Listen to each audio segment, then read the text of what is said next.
அப்போ பூலோகத்தில் ஒரு குடும்பத்தில் ஒரு கணவன் மனைவி பேசுகிறாங்க. அவர் சொல்கிறாரு, உங்கள் வீட்டுக்காரரு, என்னடி புள்ள பெற்றிருக்கிற, எங்கே பணம் வச்சாலும் எடுத்துக்கிறான், பெட்டியில் வச்சாலும் எடுத்துக்கிறான், பீரோவில் வச்சாலும் எடுத்துக்கிறான், பேண்ட்டில் வச்சாலும் எடுத்துக்கிறான், பாக்கெட்டில். யோ, அவன் பாட புஸ்தகத்தில் வை, அவன் எடுக்கவே மாட்டான். அப்போ தான் இது பகவானுக்கு காதலை விழுந்து. ஆனால் ஒரு மாமியாரை எப்படி கீழே வீழ்த்துறது, விளக்கெண்ணெயை ஊற்றுறது, எண்ணெயை ஊற்றுறது, அதை பண்ணுறது இதை பண்ணுறது, குறுக்கு வழியிலெல்லாம் காட்டுற மோசமான சூழ்நிலை இருக்குது. நல்ல மனசு கூட மாறி போகுதுங்க. இதெல்லாம் சரியில்லை. பார்த்துட்டு ஒரு நாள் இயல்பிலே அந்த பொண்ணுக்கு பாவம் மாமியார் ரொம்ப பிடிக்கும், அம்மா ஸ்தானத்தில் தான் வச்சு கொண்டாடிச்சு. அந்த அம்மா என்னமோ வலிக்குதுன்னாங்க. டக்குன்னு ஒரு ஆட்டோவில் தூக்கி போய் டாக்டர்கிட்ட காட்டி ஃபஸ்ட் எய்டெல்லாம் பண்ணி இன்ஜெக்ஷன் போட்டார். நல்ல வேளை புண்ணியவதி தாயே, உங்கள் அம்மாவான்னு இல்லைங்க எங்கள் மாமியாருக்கு உண்மையிலே சொல்கிறோமா நான் பாராட்டுறேன். 5 நிமிஷம் லேட்டாக வந்திருந்தீங்கன்னா அந்த அம்மாவை காப்பாற்றியே இருக்க முடியாது. சந்தோஷமாக நல்ல பொண்ணுமா நீன்னு நான் அப்போவே சொன்னேன் ஆட்டோக்காரங்கிட்ட, மெல்லமாக போடான்னு. முடிஞ்சு போச்சா? இப்போ சீரியல் பண்ணுற வேலை தான். நடந்ததெல்லாம் சொல்லுன்னு நீதியரசர் கேட்டார். யாரை? பாதிக்கப்பட்டவனை. அவன் சொன்னான், திரும்ப சொல்லி எனக்கு ஒரு பைத்தியமாக பிடிச்சிடும் போலக்குது, கவர்மெண்ட் வக்கீலை கூப்பிட்டு அவளையே விசாரிக்க சொல்லுங்கள் அப்படின்ட்டான். கவர்மெண்ட் வக்கீல் வந்தார். அந்த அம்மா கவுண்டரில் நிற்குது. கேட்டார், என்னம்மா உங்களுக்கு அடிப்படையில் என்ன பிரச்சனைன்னு கேட்டார். அந்தம்மா சொல்லிச்சு, அடுப்படையில் எந்த பிரச்சனையும் கிடையாது, நல்ல மாடர்னாக அடுப்புங்கிறதான் நாங்கள் பண்ணி வச்சுக்கிறோம். வக்கீல் தலையை சொஞ்சிக்கினார். இல்லைம்மா, உங்களுக்கு இடையில என்ன பிரச்சனைன்னு தான் கேட்டேன்னார். எங்கள் கடையில் ஒரு பிரச்சனையும் கிடையாது, நல்லா ஓடுது அப்படின்ச்சு. இல்லைம்மா, உங்கள் விவாகரத்துக்கு கேட்குறாங்களே அது என்ன காரணம்னு. அட நீ வேற சாமி, விவாகப்பட்டு 4 வச்சுக்கிறேன், நீ வேறு விவாகப்பட்டு வாங்கி கொடுத்தீங்கன்னா அந்த ஆள் சந்தேகப்படுவான், அதெல்லாம் எனக்கு வேணான்னுட்டுது சார். அட என்னடா வம்பா போச்சேன்னு சொல்லி கடைசியில் கேட்டான். இல்லைம்மா, அவங்களுக்கு விவாகரத்து வேணும்னு நீ விரும்புகிறியே, அது எதுக்குந்தாங்க நாங்கள் கேட்குறோம், வேறு ஒன்றும் இல்லைன்னுச்சு.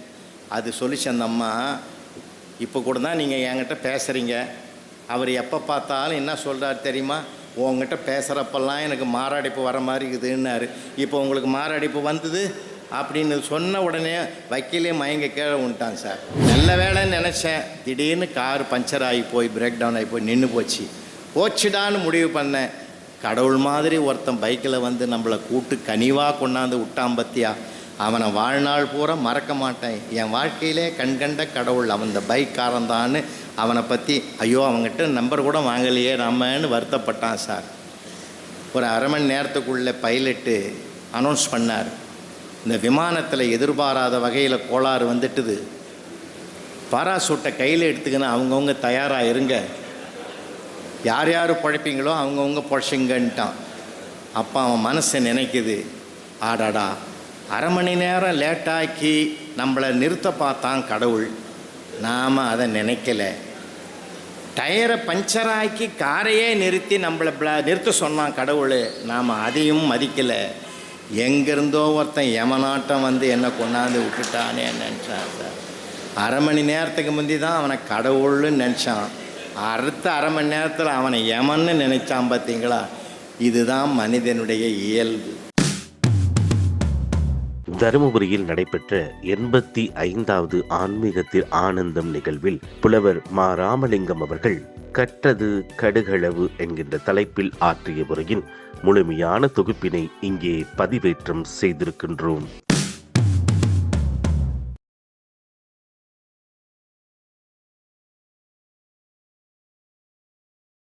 என்ன தலைப்பில் பேசலாம்? கற்றது கடுகளவு அப்படின்னு ஒரு தலைப்பு கொடுங்க.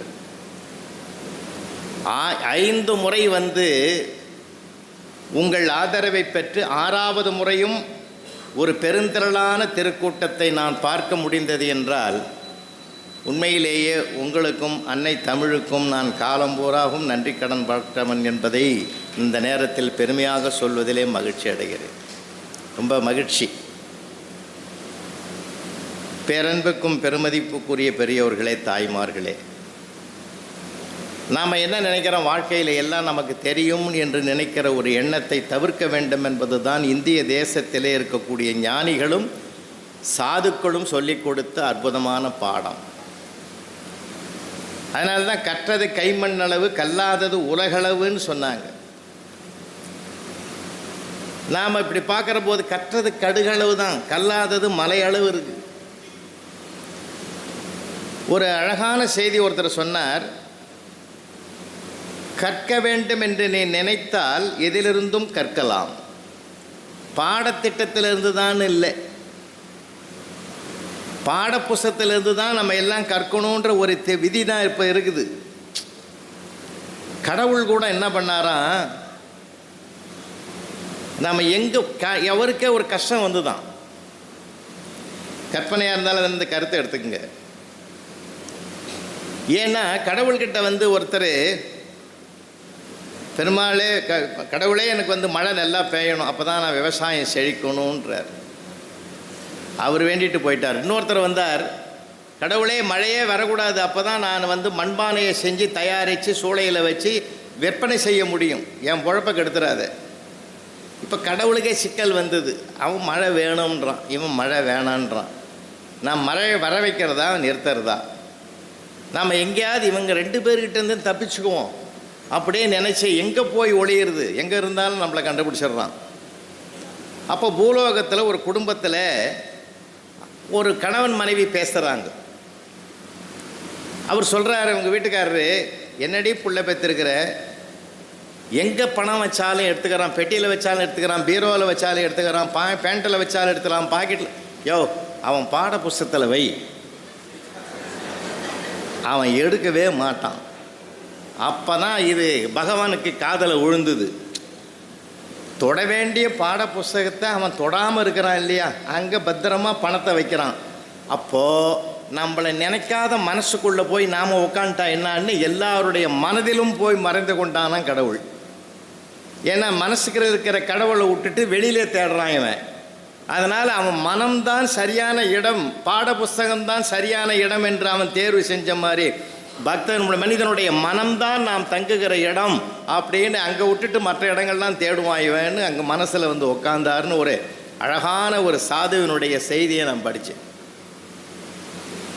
ஏன்னா மனம் என்பது நல்ல ஒரு மார்க்கத்தை நோக்கி பயணப்படணும். அதைத்தான் நம்ம இந்திய தத்துவ ஞானிகள்லாம் நிறைய சொல்லியிருக்காங்க. ஏராளமான புராணங்கள், இதிகாசங்கள், காவியங்கள், சாதாரணமான சரித்திரம் இல்லை.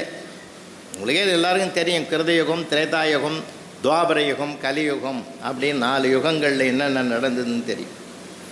18 ஆண்டுகள் நடந்த அந்த பிள்ளை, நான் பிள்ளையை பாராட்டினையா, வேலுண்டி வினையில்லைன்னு பாடிச்சு பார்த்தீங்களா, அந்த பிள்ளைக்கு நல்ல ஒரு கைத்தட்டல் கொடுங்களேன். என்ன தைரியம் பார்த்தீங்களா இப்போது, என்ன அழகு. இந்த மாதிரி பிள்ளைகளை பெற்றவங்களுக்கும் பெருமை, சொல்லிக் கொடுக்க ஆசிரியர்களுக்கும் பெருமை. 6 மாதத்துக்கு முந்தைய கும்பகோணத்தில் போய் நான் பேச போனவன், கோயிலுக்கு போகலான்னு 2 பழமும் தேங்காயும் வெத்தலை பாக்கும் வாங்கும்போது 10 ரூபா கொடுத்து பழமும் வெத்தலை பாக்கும் கொடுறான்னு 3 வெத்தலையும் பாக்கம் வச்சான். ஏன் தம்பி 2 சேர்த்து வைக்கக்கூடாதான்னு. உங்ககிட்ட படிக்கிற காலத்தில் எனக்கு 2 மார்க்கு கூட போட்டிருந்தீங்கன்னா நான் ஏன் இந்த கடை வைக்கிறேன்னா. எங்கடா படித்தேன், நான் குரம்பேட்டையில் தான் உங்கள்கிட்ட தான் படித்தேன், இப்போ கும்பகோணத்தில் எங்கள் பெரியப்பா வீட்டிலேருந்து தான் இந்த கடையை பார்த்துக்கிறேன்னா. நமக்கு வாய்ச்ச பிள்ளைகள் அப்படி. ஆனால் அந்த பிள்ளை என்ன அழகாக இந்த வயசில் தைரியமாக அற்புதமாக பாடிச்சு, தெளிவாக பேசுது. அந்த பிள்ளையும் ஒரு எதிர்காலம் இருக்குது. அப்படி இன்றைக்கு இருக்கக்கூடிய அந்த மகிழ்ச்சி இருக்குது பாருங்கள். இதெல்லாம் நம்ம அந்த குழந்தைகிட்டேருந்து நம்ம ஒன்று கற்றுக்கலாம். அதைத்தான் இந்த சாது சொன்னான், குழந்தையிடமிருந்தும் நீ கற்றுக்கொள்ளலாம், குருவியிடமிருந்தும் நீ கற்றுக்கொள்ளலாம், குருவினிடமிருந்தும் நீ கற்றுக்கொள்ளலாம். ஏன் குருவினுடைய சிலையை வச்சே கற்றுக்கிட்டானே ஏகலைவன் இல்லையா?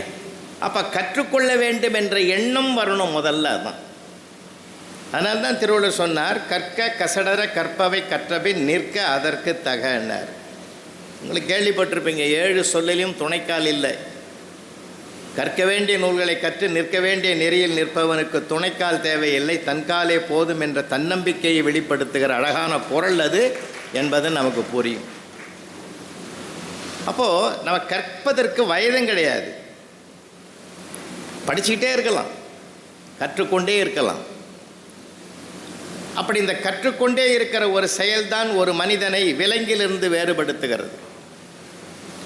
அதனால தான் நம்ம ஒரு 150 மில்லியன் ஆண்டுகளுக்கு முன்பாக விலங்குகள் பிறந்தது, பறவைகள் பிறந்தது, மனிதனும் பிறந்தான். ஆனால் மனிதர்களுக்கும் நாம் வளர்ந்துருக்கிறோம், நாகரிகத்தின் உச்சத்தில் வந்துட்டோம், மண்ணிலிருந்து விண்ணுக்கு பறக்கிறோம்.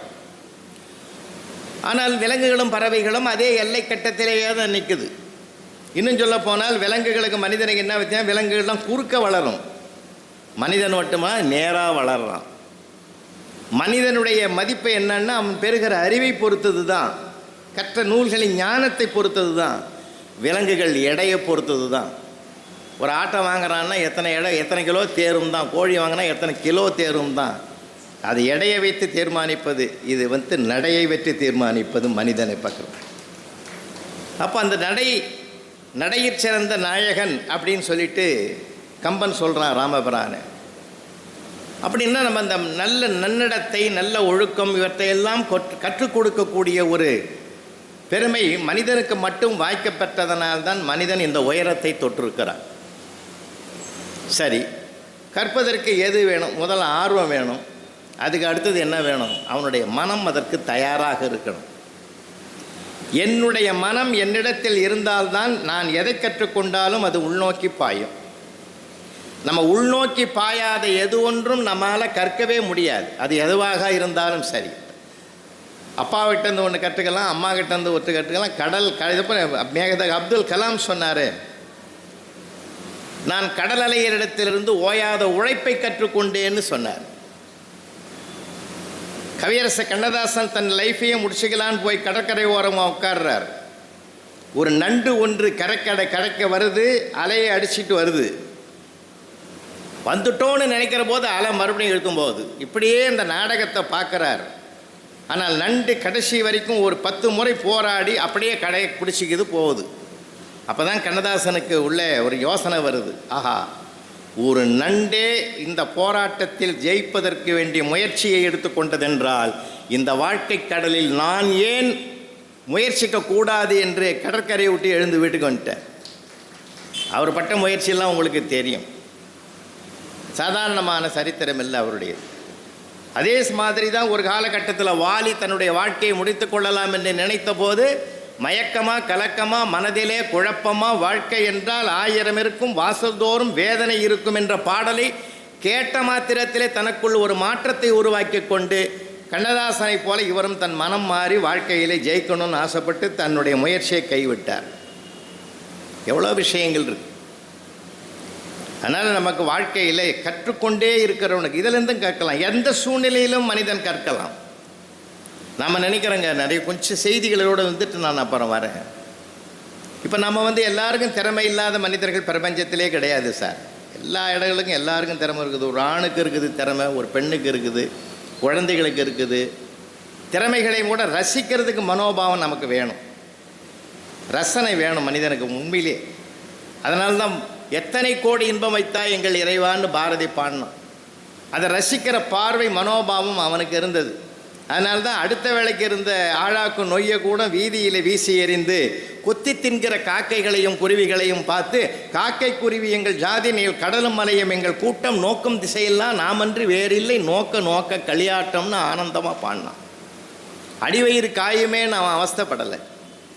அதனால் நீங்கள் இங்கே இருக்கிற பெற்றோர்களுக்கும் பெரியவர்களுக்கும் சொல்கிறேன், வீட்டில் நடந்த சின்ன சின்ன நிகழ்வுகளுக்கு ரசிங்க, பாராட்டுங்க, ஊக்கப்படுத்துங்க, உற்சாகப்படுத்துங்க. ஒரு மனிதனுடைய மனம் அழகாக இருந்தால்தான் அவன் பழகுகிற அத்தனையும் அவனுக்கு பதியும். என் மனசு அழகாக இருக்கணும், ரசிக்கணும். 2வது, ஆண்டவன் நமக்கு கொடுத்துருக்கிற பெரிய கூட சொத்து என்ன தெரியுங்களா? சிரித்து மகிழக்கூடிய ஒரு அழகை, அற்புதத்தை ஆண்டவன் நமக்கு கொடுத்துருக்கிறான். எந்த மிருகமும் சிரிக்காது, எந்த விலங்கும் சிரிக்காது, எந்த பறவையும் சிரிக்காது. சிரிக்கிறதுக்குன்னு மனுஷனை தான் கடவுள் கொடுத்தான். அதனால தான் எனக்கு அந்த பாட்டு ரொம்ப பிடிக்கும். அம்பலத்தாடும் எம்பெருமானுடைய ஆடல் அழகை பார்த்து பாடுகிற நாவுக்கரசர் கூட குனித்த புருவமும் கொவ்வை செவ்வாயில் குமிழ் சிரிப்பும் தான் சொன்னார். ஆண்டவனுடைய முகத்தையே பெருமைப்படுத்துவர் அவருடைய புன்னகை தான் என்றால் இந்த மனிதனுடைய முகத்தை எந்த அளவுக்கு புன்னகை பெருமைப்படுத்தும். நாம் தான் ரொம்ப ரொம்ப கவலைப்படுறோம், எல்லாத்துக்கும் கவலைப்படுறோம். கவலையை கூட கடவுளுடைய காலடியில் ஒப்படைன்னார் திருவள்ளுவர்.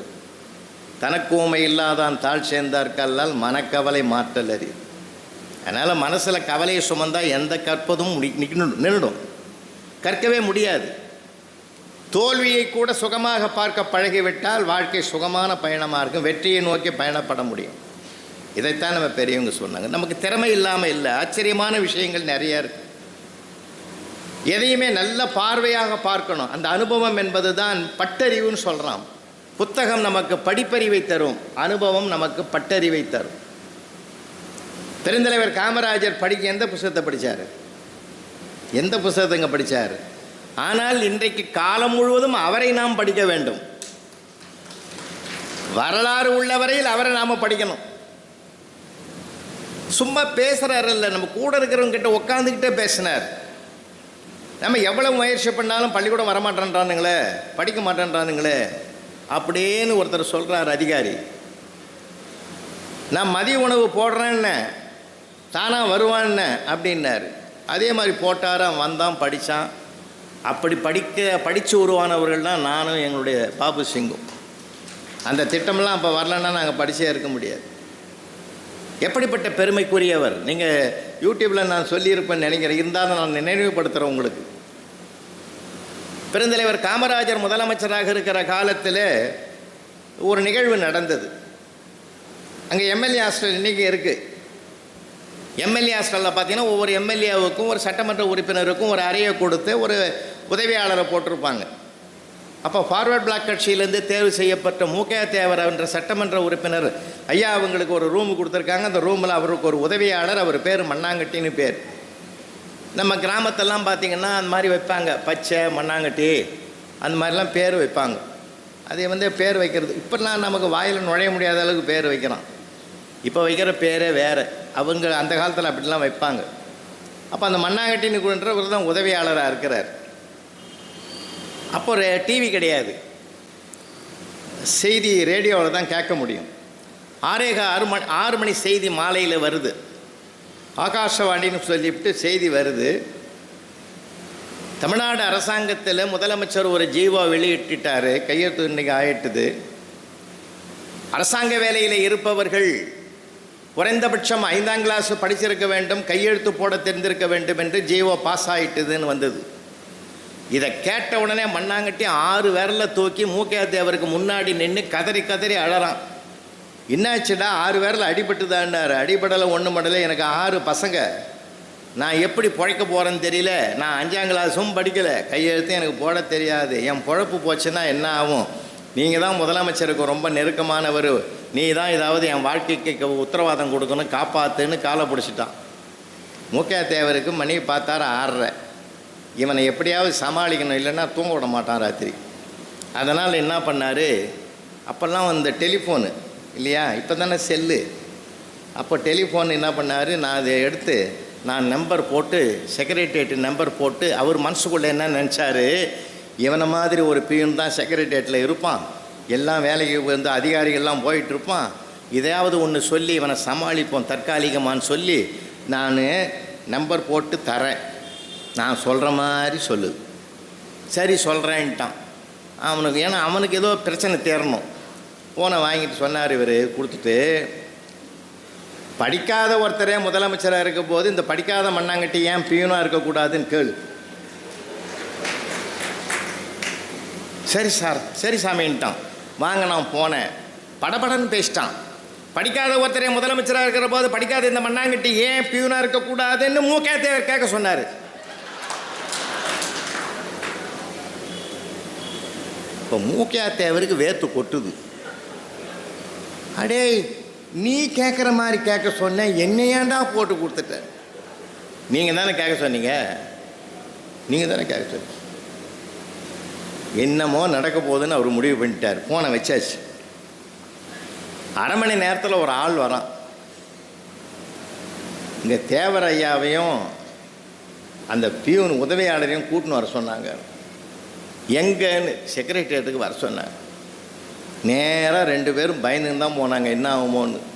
உள்ளே போனால் என்ன ஆச்சு தெரியுமாங்க, தான் அலுவலகத்தில் இருந்த பியூனை கூட பார்த்து பெருந்தலைவர் என்ன சொன்னார், பா டியூட்டி முடிஞ்சு போச்சு, எனக்கு சில ஃபைல்லாம் இருக்குது நான் பார்க்கணும், பார்த்துட்டு கையெழுத்து போட்டு வர்றதுக்கு மணி 10 ஆகிடும், நீ போ உன் புள்ளக்குட்டி போய் பாரு போ அப்படின்னு அனுப்பிட்டார். அங்கே இருந்தது அவர் மட்டும்தான், இந்த ஃபோனை அட்டன் பண்ணதே அவர் தான்.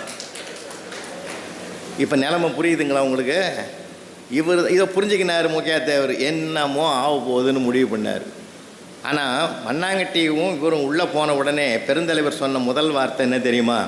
மண்ணாங்கட்டி என்னை மன்னிச்சிருப்பா, என்னை மன்னிச்சிரு, உன்ன மாதிரி ஒருத்தன் பாதிக்கப்படுறான்னு எனக்கு தெரியாதுப்பா, என்ன செய்கிறேன் தெரியுமா, இனிமேல் அரசாங்க வேலைக்கு வருகிறவர்கள் குறைந்தபட்சம் 5ஆம் வகுப்பு படித்திருக்க வேண்டும் என்று இந்த ஜிஓவை கேன்சல் பண்ணிவிட்டு புது ஜிஓவை நாளைக்கு பாஸ் பண்ணுறேன் போ.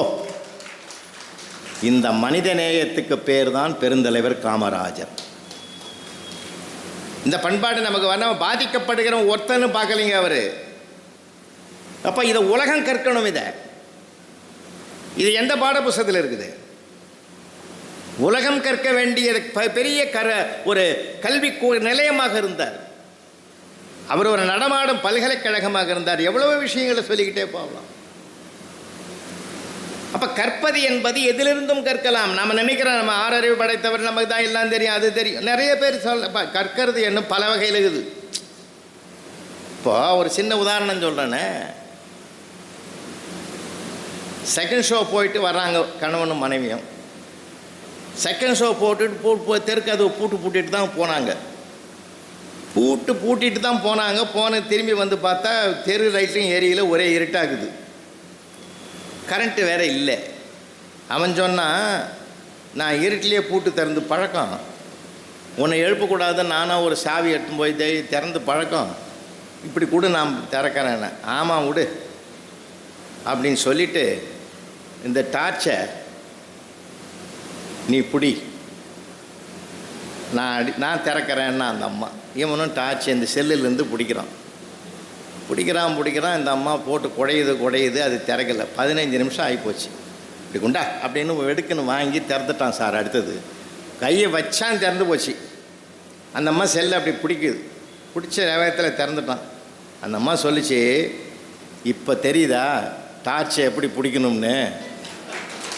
அதாவது இவன் டார்ச்சை சரியாக காட்டாதனால்தான் அந்த அம்மா திறக்கலைன்ற அவன் திறக்கிற மாதிரியும் என்ன அதுவாக முந்திக்குது. பார்த்தீங்களா? இந்த திறமையும் அற்புதமும் அபார பெருமையும் இருக்குது. இது ஒரு பக்கம் இருக்கட்டும். இதே மாதிரி ஒரு அம்மா சொல்லுது புருஷங்கிட்ட, இங்கய்யா இங்கே பாரு, நான் எங்கள் அம்மா வீட்டுக்கு போகிறேன், 3 நாள் ஆகும். 2 பசங்களும் உன்னை நம்பி தான் விட்டு போகிறேன், விட்டு கடாச்சிட்டு ஊரை சுற்ற போவாத, இங்கேயே இரு. சரிம்மா நான் அப்படியே இருக்கிறேன், போவேன், 3 நாள் தானே, பிரச்சனை இல்லைன்னு. வாசல் வரைக்கும் போனவங்க நம்பிக்கை வரல அந்த அம்மாவுக்கு. இங்கே பாரு, உன்னை நம்ப முடியாது, நான் போய் எங்கள் அம்மா வீட்டிலேருந்து உனக்கு ஃபோன் பண்ணுவேன், நான் ஃபோன் பண்ணுற போதெல்லாம் ஒரு நம்ம வீட்டு மிக்சியை சவுண்டு உண்டாக்கு, அந்த சவுண்டு எனக்கு கேட்டால் நீ வீட்டிலே இருக்கிறதா நான் நினச்சிக்குவேன் அப்படின்ட்டு போயிட்டான். போய் முதல் நாள் ஃபோன் அடிச்சுது அந்த அம்மா, மிக்சியை போட்டான், டர்றன்னு சத்தம் கேட்டுது. 3 தடவை அடிச்சுது. 2ஆவது நாள் அடிச்சுது. 3ஆவது நாள் என்ன பண்ணிச்சு, 3 நாள் பொறுத்தானே வரணுன்னுது. 3ஆவது நாள் காலையில் 10 மணிக்கு வீட்டுக்கு வந்துடுச்சு. வந்தால் இவனை காணோம். 2 பசங்களும் உட்காந்துங்குது சோபாவில். எங்கடா அவங்க அப்பன் அப்படின்னு கேட்டுது. அதுக்கு பையன் சொன்னான், அது என்னமோ தெரியலமா, 2 நாளாக பையில் மிக்சி எடுத்து வச்சுக்கின்னு வெளியில் கிளம்பிடுறாரு. இன்றைக்கி அது மாதிரி தான் மிக்சி எடுத்துன்னு கிளம்பிட்டாருன்ட்டான். அவன் நம்மாளி அம்மா மகா கட்டிக்காரனாக இருப்பான் பாரு. மிக்சி தானே போடணும், போகிற இடத்துல பிள்ளைக்கு ஃபோன் வந்ததுன்னு டக்குன்னு எங்கள் போகிற இடத்துல ஏதாவது வீட்டில் பிள்ளைக்கு சொருவி மிக்சியை போட்டு விட்ருவான். அது சவுண்டு கட்டி நீ வீட்டில் தான் இருக்கிற. இந்த மாதிரி புத்தி கூர்மையில ஒருத்தரை ஏமாத்துறதுலேயும் பல விஷயங்கள் இருக்குது. ஆனால் ஒருவன் பாதிக்கப்பட்டான் என்று தெரிந்தவுடனே அந்த பாதிப்பிலிருந்து விடுதலை பெறுவதற்கு என்ன மார்க்கம் என்று ஒரு மாபெரும் தலைவன் வழிகாட்டினான் என்றால் இதை விட என்ன பெரியணும் நம்ம தெரிஞ்சுக்க வேண்டியது. வாழ்க்கையில் நிறைய கற்கணும் சார். ஒரு மனிதன் மனம் அப்போ தான் மென்மைப்படும், மேன்மை அடையும். இந்த மனம்தான் மனிதனை தீர்மானிக்கிறது இல்லைங்களா? மனிதனை தீர்மானிக்கிறது. சிரவணனுடைய பெற்றோர் பக்தின்ற ஒரு புத்தகத்தை தான் வாங்கி அப்பா பிள்ளைக்கு கொடுக்குறாரு இல்லையா? சிரவணனுடைய பெற்றோர் பக்தின்னு ஒரு புத்தகத்தை வாங்கி பாடப்புஸ்தகத்தை மட்டுமே படித்திருந்த அந்த பிள்ளை பெற்றோர்கள் மீது எப்படி பிள்ளை பக்தி வைக்க வேண்டும் என்ற அந்த சிரவணன், அதுதான் ராமாயணத்தில் தசரத சக்கரவர்த்தி பிறவியிலே குருடான பெற்றோர்களுக்கு தண்ணீர் கொண்டு வருகிறதுக்கு சிரவணன் ஆற்றில் இறங்கின போது விலங்கு என்று நினைத்து தசரதன் அம்பு போட்ட கதை நமக்கு தெரியும். அந்த சிரவணனுடைய பெற்றோர் பக்தி என்ற புத்தகத்தை வாங்கி கொடுத்த உடனே பக்கம் பக்கமாக ஒவ்வொரு எழுத்து விடாமல் அந்த பிள்ளை படித்து உள்வாங்கினான், சின்ன பிள்ளைய. அதே பிள்ளை தான் போர்பந்தரில் நடந்த ஹரிச்சந்திர நாடகத்தையும் உத்து கேட்டான். நாள் அந்த இரவு முழுவதும் அந்த நாடகத்தை பார்த்த மாத்திரத்தில் அந்த பிள்ளையின் மனதிலே ஒரு மாற்றம் வந்தது. பாடப்புத்தகங்கள் தராத ஒரு அறிவை அந்த நாடகமும் அப்பா வாங்கி கொடுத்த பரிசாக தந்த புத்தகத்தில் இருந்த வாசகங்களும் அவனுடைய புத்தியில் நிலை பெற்று விட்டது. அப்போ தான் சொன்னான், அந்த பிள்ளை உறுதி எடுத்தான், என்னுடைய எண்ணம் சொல் செயல் எல்லாமே உண்மையை நோக்கித்தான் உயிருள்ளவரை இருக்கும் என்று உறுதி எடுத்துக்கொண்டான். உலக உத்தமர் காந்தியடிகள் என்று இன்றைக்கும் உலகம் பாராட்டுகிறது.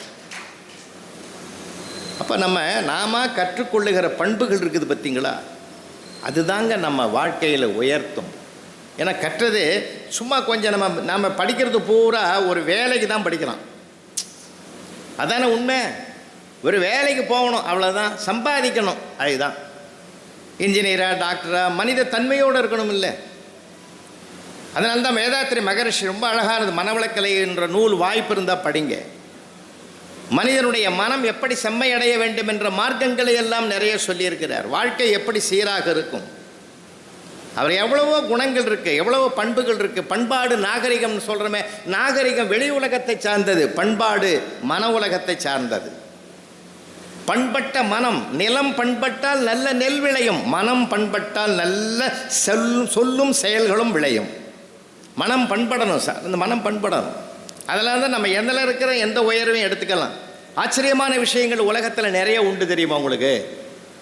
நாம் இன்றைக்கி பார்க்குறோம், நான் அண்மையில் கூட பார்க்குறது உண்டு. எனக்கு பார்த்தா அந்த குழந்தைய பார்த்ததுமே எனக்கு ஞாபகம் வந்தது. உண்மையிலே ஞான குழந்தையாக தான் இருக்குது, அழகாக பாடிச்சிங்க. அந்த வயசில் நம்ம பாடி இருப்போமா?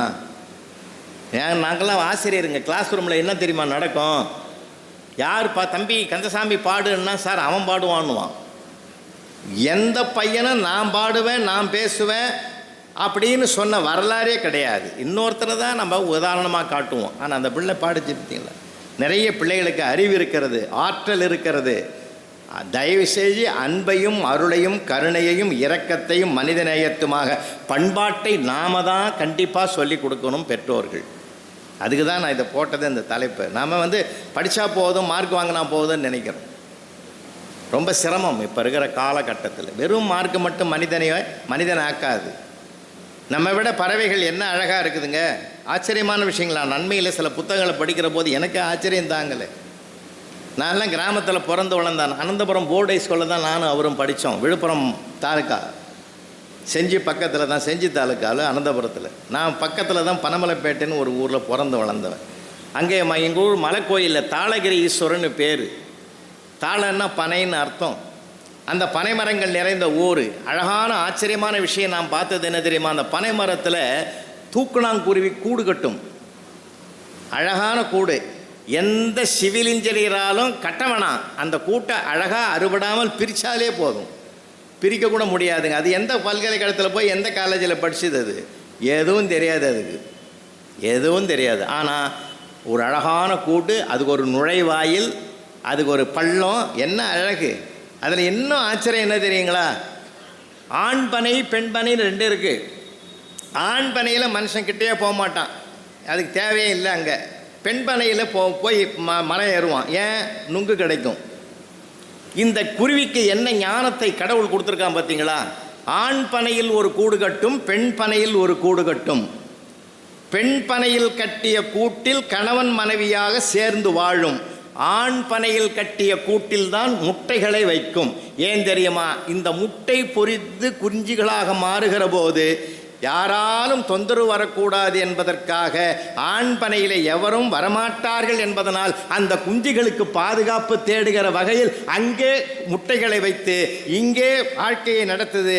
ஏன்னா யாராவது மரத்தில் ஏறினா கூட நாங்கள் பறந்து போயிடலாம், தங்களை காப்பாற்றி கொள்ளுகிற தன்மை இங்கே இருக்கிறது என்று ஒரு ஞான உணர்வோடு அந்த கூட்டை கட்டுகிறது என்றால் இதை விட என்ன வேணும்?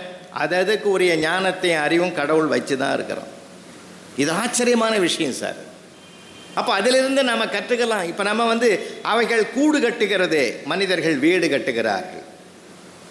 அன்றைக்கி கூட ஒரு மேனேஜர், பேங்க் மேனேஜர் கேட்குறாரு, என்னையா பணம் கட்டும்போது இஎம்ஐ கட்டும்போது ரொம்ப சோர்வாகிற, என்ன வீடு கட்டும்போது அவ்வளோ சந்தோஷமாக கட்டினேன்? அதுக்கு அவன் பதில் சொல்கிறான், வீடு நான் மட்டுமா கட்டினேன், கொத்தனார், இன்ஜினியரு, பெரிய ஆள், சித்த ஆள் எல்லாம் சேர்ந்து, அது ப்ளம்பரு, எலக்ட்ரீஷியன் எல்லாம் சேர்ந்து கட்டினான்.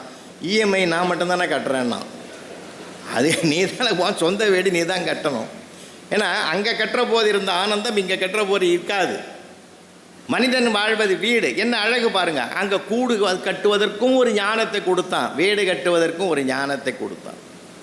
இதில் நாம் கற்றுக்கொள்ள வேண்டிய விஷயங்கள் உலகத்தில் நிறைய இருக்குது சார். யாருக்குள்ளே என்ன இருக்குன்னு யாருக்கு தெரியும்? இப்போ நம்ம கூட பழகிறவர்களுக்குள்ளே நம்ம சாதாரணமாக நீங்கள் எடை போட்டுறக்கூடாது, இவனுக்கு ஒன்றும் தெரியாதுன்னு. நான் பல பட்டிமன்றங்களில் சொல்லியிருக்கிறேன், இருந்தாலும் நான் நினைவுபடுத்துகிறேன். யாரும் நமக்கு தான் எல்லாம் தெரியும்னு நம்ப முடியாது, தலை நிமிர்ந்து நிற்க முடியாது. நம்ம விட சாதாரணமான ஒரு பையனுக்கு அது ஒரு தூக்கி அடிச்சுட்டு போடுவான். தாம்பரத்தில் ஒரு பெரியவர், எப்போ பார்த்தாலும் அவர் தன்னை பற்றி வியப்பாக நினைப்பார். ஆனால் அவரை பார்க்குறதுக்கே ஜனங்க பயப்படுவாங்க. ஏன்னா அவர் ஒரு வில்லங்கமான கேள்வி கேட்பார், போகிறவனை மரவனெலாம் மடக்குவார். மடக்கி அவன் பதில் சொல்ல முடியாத திணறதை பார்த்து சந்தோஷமாக இருப்பார். அப்படி ஒரு வகையான ஒரு மகிழ்ச்சி அவருக்கு இயல்பா. அப்படியே மாதிரி தான் என்ன பண்ணார், இந்த தாம்பரம் பாரத மாதா தெருவில் ஒரு நாள் டீ கடையில் வாசலில் உட்காந்துங்கிறார். அதே தெருவில் ஜெயகோபால் கருடைய ஸ்கூல்னு ஒரு ஸ்கூல் இருக்குது. அங்கே படிக்க பையன், 8ஆம் கிளாஸ் பையன் பைய தூக்கின்னு வேகமாக போகும்போது அவனை கூப்பிட்டாரு. என்னடா மார்க்குன்னாரு. ஸ்கூல்லேயே ஃபஸ்ட் ரேங்க் நான் தான் அங்கிள்னா. அப்படியா, அப்போ மகா கெட்டிக்காரன் போல் இருக்குது, என் பக்கத்தில் உட்காருன்னாரு. என்ன எதுக்குங்கன்னு கேட்டான். நான் ஒரு கேள்வி கேட்குறேன், அதுக்கு பதில் சொல்கிறா பார்க்கலான்னாரு. கேளுங்க அங்கிள்னா. சூப்பரான கேள்வி ஒன்று கேட்டார். நான் கல்கத்தாவிலேருந்து டெல்லிக்கு 800 கிலோமீட்டர் வேகத்தில் ஃப்ளைட்டில் போகிறேன், அப்படின்னா என் வயசு என்னான்னு கேட்டார். கொஞ்சம் தயவு செஞ்சு யோசிங்க. கல்கத்தாவிலேருந்து டெல்லிக்கு ஃப்ளைட்டில் போகிறாராம், ஃப்ளைட்டு 800 கிலோமீட்டர் வேகத்தில் போகுது, அப்படின்னா என் ஏஜ் என்னான்னார். சம்பந்தம் இல்லாத கேள்வின்னு பையன் புரிஞ்சுக்கணும்.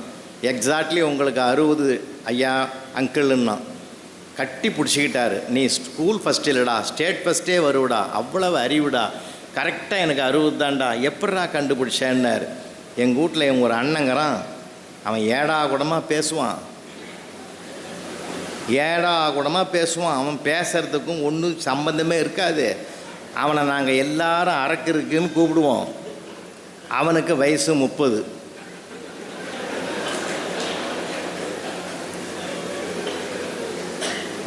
அதான் நான் கணக்கு போட்டேன், அரக்கிருக்குக்கு 30ன்னா முழு கிறுக்குக்கு 60 தானே இருக்கும்னு நான் முடிவு பண்ணேன் அங்கிள்னா.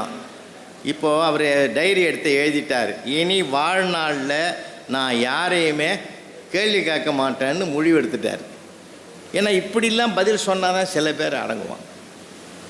எதிலிருந்தும் சின்ன சின்ன விஷயங்களுங்க. நீங்கள் போகிறீங்க, சாலையில் போகிறீங்க, இதே தருமபுரி சிக்னல் இருக்குது, ரவுண்டானா வருது, சிக்னல் இருக்குது. அந்த சிக்னலை பாருங்கள், நீங்கள் சிந்திச்சு பாருங்கள். நீங்கள் அப்படியே அதே ரொம்ப சீரியஸாக இருக்க வேண்டாம். உலகமே வெறுத்து போச்சு, இப்போ வாழ்க்கையே வெறுத்து போச்சுன்னு ஒருத்தன் ஒரு சாமியார்கிட்ட வந்தான், துறவி கேட்டார், என்ன ஆச்சுறான்னு. வாழ்க்கையே வெறுத்து போச்சு, அட வாழ கஷ்டம்லாம் இருக்கு, 1000 கஷ்டத்தை உணர்ந்துட்டேன் சாமி, என்னால் தாங்க முடியல, நான் வாழ்க்கையை முடிச்சிக்கலான்னு முடிவு பண்ணிட்டேன்னா.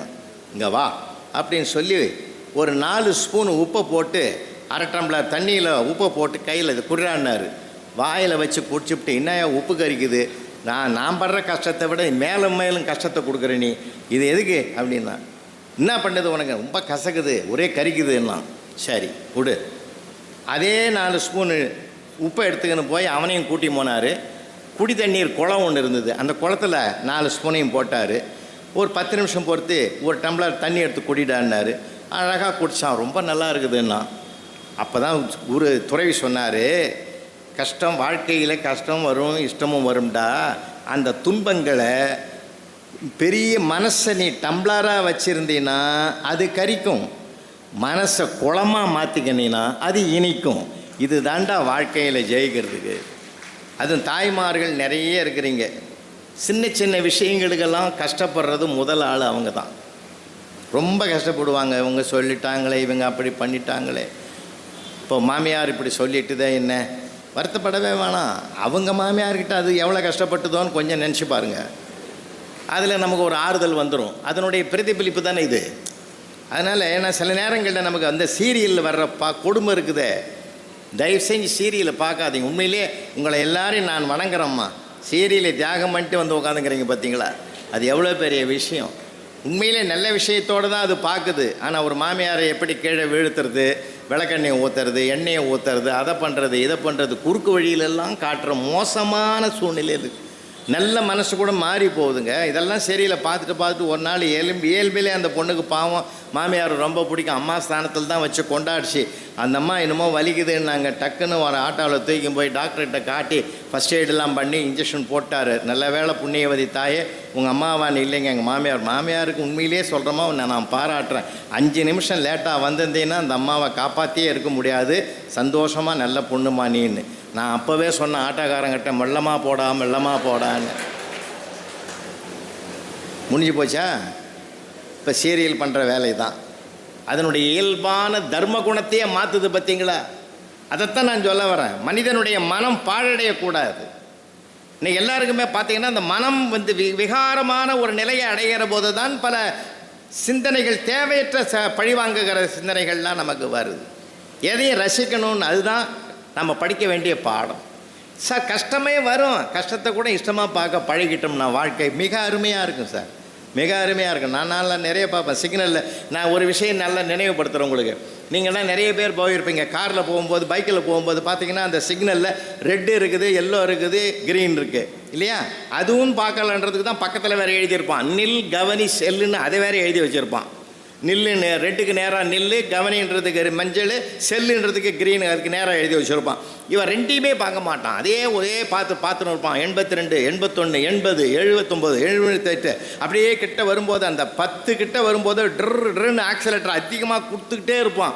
அந்த மஞ்சள் வருது பாருங்கள், அந்த மஞ்சள் வரும்போதே சில பேர் டக்குன்னு பாஞ்சிருவான், ஒரு வேகமாக வில்லேருந்து அம்பு பாயிற மாதிரி. அப்படி தான் தேனாம்பேட்டை சிக்னலில் ஒருத்தன் பாஞ்சிட்டான். அவன் தான். நமக்கு ஒரு பண்பாடு உண்டு. நீங்கள் ஃப்ளைட்டில் நீங்கள் நிறைய பேர் போயிருப்பீங்க. ஃப்ளைட்டில் போய் லேண்டிங் ஆன பிற்பாடு ஃப்ளைட்டு நிற்கும். அப்போ எல்லோரும் ஒருத்தருக்கு ஒருத்தர் பார்ப்பான். 240 பேர் இருந்தான்னா 240 சுற்றி பார்ப்பான். யாராவது ஒருத்தன் முதல்ல எழுந்திருக்கிறான்னா பார்ப்போம்.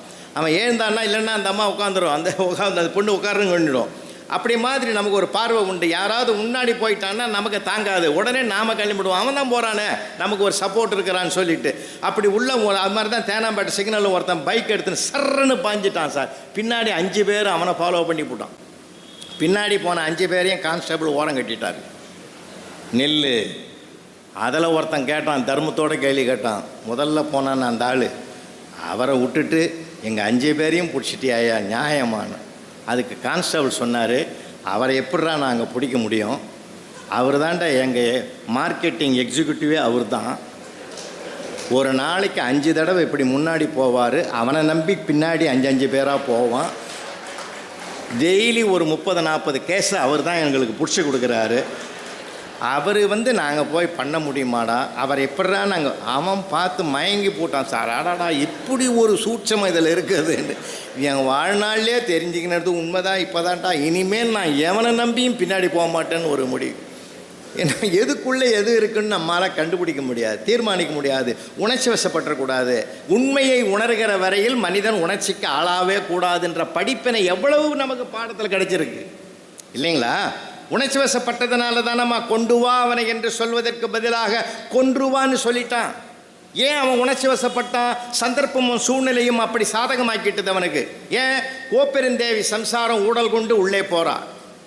போ, உங்ககிட்ட பேச மாட்டேன் அப்படின்னு உள்ளே போகுது அந்த அம்மா. ராஜாவுக்கு அவனும் ஒரு ஆம்பளை தானே, பின்னாடியே போகிறான். ஐயோ அம்மா கோவப்பட்டு போகுது, என்ன ஆகுமோ ஏதாகுமோ. பின்னாடியே சமாதானப்படுத்துறதுக்கு போகும்போது அந்த நேரம் பார்த்து பொற்கொல்லன் வந்து சிலம்பு திருடிய கல்வன் கிடைத்து விட்டான்னா, ஆஹா அவளுடைய கோபத்தை தீர்ப்பதற்கு காணாமல் போன அவளுடைய சிலம்பு கொண்டு வந்து கொடுத்துட்டா, அந்த கோபத்தை தீர்த்து விடலாம் என்று கருதி கொண்டு வா அவனை சொல்கிறது பதிலாக கொன்றுவான். உணர்ச்சி வசப்படுகிற போது வாய் உதடுகள் மாறும், உண்மை தெரியாது. அதனால தான் உணர்ச்சி வசப்படவே கூடாது. அன்றைக்கி டாக்டர் ஒருத்தர் பேஷண்ட்டு பார்க்க வந்தான். பேஷண்ட்டு வர்றான், அவன் ஆப்ரேஷன் பண்ணிக்கின்னு வர்றவன். அவன் சொல்கிறான், ஆப்ரேஷனுக்கு பிறகு நான் எப்படி இருப்பேன் டாக்டர். அவர் என்ன மூடில் இருந்தாரோ தெரியல, பாவம். பணம் கட்டுறவன் பணம் கட்டலையே என்னமோ தெரியல. ஆப்ரேஷன் பண்ணினா நான் எப்படி இருப்பேன் டாக்டர். நீ எப்படி இருப்ப? அவ்வளோதாங்க. அவன் ஆப்ரேஷனுக்கு வரலைங்க. அவன் ரொம்ப ரொம்ப கஷ்டம். அதனால தான் உணர்ச்சி வசப்படக்கூடாதுன்னு நான். உணர்ச்சி வசப்படும் போது சில நேரங்களில் நமக்கு உண்மை தெரியாது. அந்த உணர்ச்சியை மடமாற்றம் செய்கிறதுக்கு தான் நம்ம நிறைய படிக்கணும். நிறைய பேர் கோவப்படுறோம், எடுத்ததுக்கெல்லாம் கோவப்படுறோம், இல்லை எடுத்ததுக்கெல்லாம் கோவப்படுறோம். அதனால தான் அன்றைக்கி கூட ஒருத்தன் சொன்னான் அவங்க வீட்டுக்காரம்மாக்கிட்ட, ஏம்மா சட்டையை பையன் எடுத்தானா, ஏயா பணம் காணோம் அதனால் அப்பா இன்றைக்காவது என்ன நம்பனியா நான் எடுக்கலேன்னு. இல்லை நீ எடுத்திருந்த மொத்தம் எடுத்திருப்ப, கொஞ்சம் இருக்குது அதனால தான் கேட்டான் அவன் எடுத்தானான்னு. ஏன்னா அதுக்குள்ளே எவ்வளோ இருக்குதுன்றது அங்கே தான் தெரியுது. ஒவ்வொருத்தரையும் ஒவ்வொரு பிரச்சனை இருக்குதும்மா. சேரில் அன்றைக்கி புருஷனை உட்காந்துங்கிறாரு, அந்த அம்மா வெளியில் கிளம்புது, ஹேண்ட்பேக் தூக்கி மாட்டிக்கின்னு, ஏங்க நான் வெளியில் போகிறேன் உங்களுக்கு என்ன வேணும்னு. அதை விட எனக்கு என்னடி வேணும்னா. அதனால் அங்கே உள்ள இருக்கிற பூகம்பம் எவ்வளோன்றது நாம் யோசிக்கிற வேண்டியது தான். அதுக்குள்ளே என்ன பிரச்சனை இருக்குதுன்னு. ஏன்னா பிரச்சனையும் இல்லாத வீடுங்களே கிடையாது இல்லைங்களா. அதைத்தான் சொல்கிறேன், பிரச்சனைகளையும் கூட ரசிக்க பழகணும். அதனால் பாரதி சொன்ன வார்த்தையை வீட்டில் எழுதி வைங்க, எத்தனை கோடி இன்பம் வைத்தாய். சார் நம்ம வாழ போகிறது ஒரு 100 ஆண்டுகள்னு வைங்களேன். அதுக்கு முன்னாடியும் வரலாறு கிடையாது, பின்னாடியும் வரலாறு கிடையாது. இருக்கிறதுல ஏன் சார் போட்டி பொறாமை, நீயா நானா அவனா எதுவா, நீ உயர்ந்தவன் நான் உயர்ந்த, ஒன்றும் கிடையாது. எல்லாமே அவங்கவுங்களுக்கு சமமானவங்க தான். எல்லாருக்கும் ஒவ்வொரு வகையான திறமை இருக்குது. தேனாம்பேட்டை சிக்னல் நான் எப்போ போனாலும் டி நகரில் போனால் அப்படி தான் வருவேன் காரில். அப்படி வந்தால் அந்த கான்ஸ்டபிள் என் ஸ்டூடெண்ட்டு, அது வேறு விஷயம். அவன் அழகாக எப்பயுமே ரசனையாக இருக்கணும்னு சொல்லி கொடுத்தவனான்னு அப்படியே வளர்ந்தவன். அவனுக்கும் இன்னொருத்தனுக்கும் வாதம் நடக்குது. ஃபுல்லாக குடிச்சிப்ட்டு காலி பாட்டிலை கையில் வச்சுக்கிட்டு அது பையன் அந்த ஆள் நவர மாட்டான், ஒரு ஸ்டெப்பு கூட எடுத்து வைக்க மாட்டான்றான்.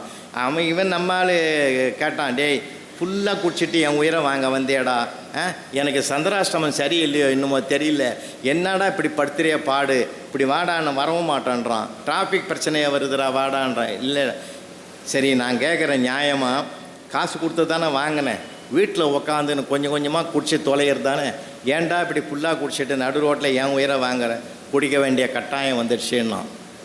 அப்படி என்னடா கட்டாயம்னாரு, மூடி தொலைஞ்சு போச்சுன்னா. இப்போ அவன் நமக்கு அது சின்ன காரணம், ஆனால் அவனுக்கு அது பெரிய காரணம்.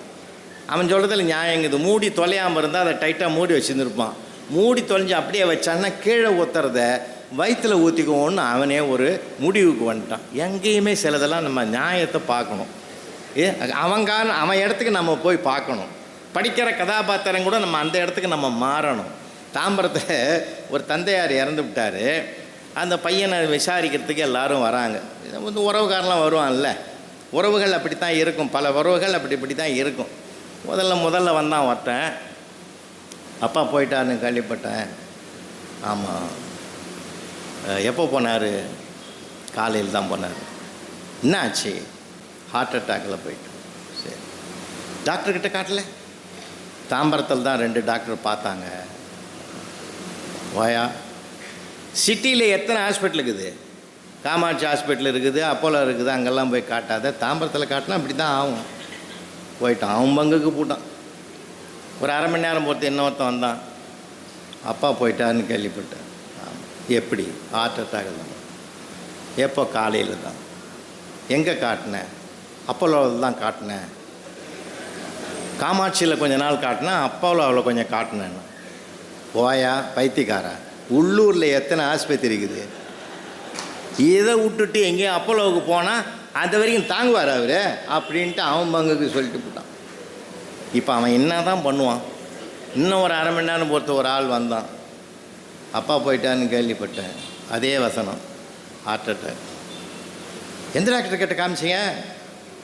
அப்போலோவில் 10 நாள் காட்டினேன், தாம்பரத்தில் ஒரு 10 நாள் காட்டினேன், அப்படியும் சரியில்லைன்னு அவன் சொன்னான். அவன் பங்குக்கு ஏதாவது ஒரு ஆஸ்பத்திரியில் ஒழுங்காக காட்டியிருக்கணும்.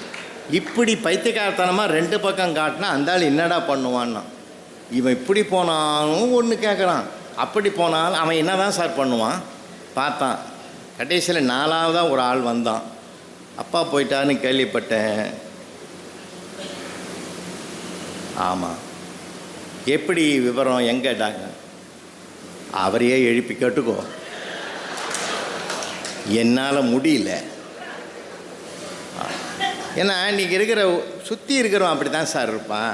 வாழ்ந்தாலும் பேசும், தாழ்ந்தாலும் பேசும், வையகம் இதுதானடான்னா.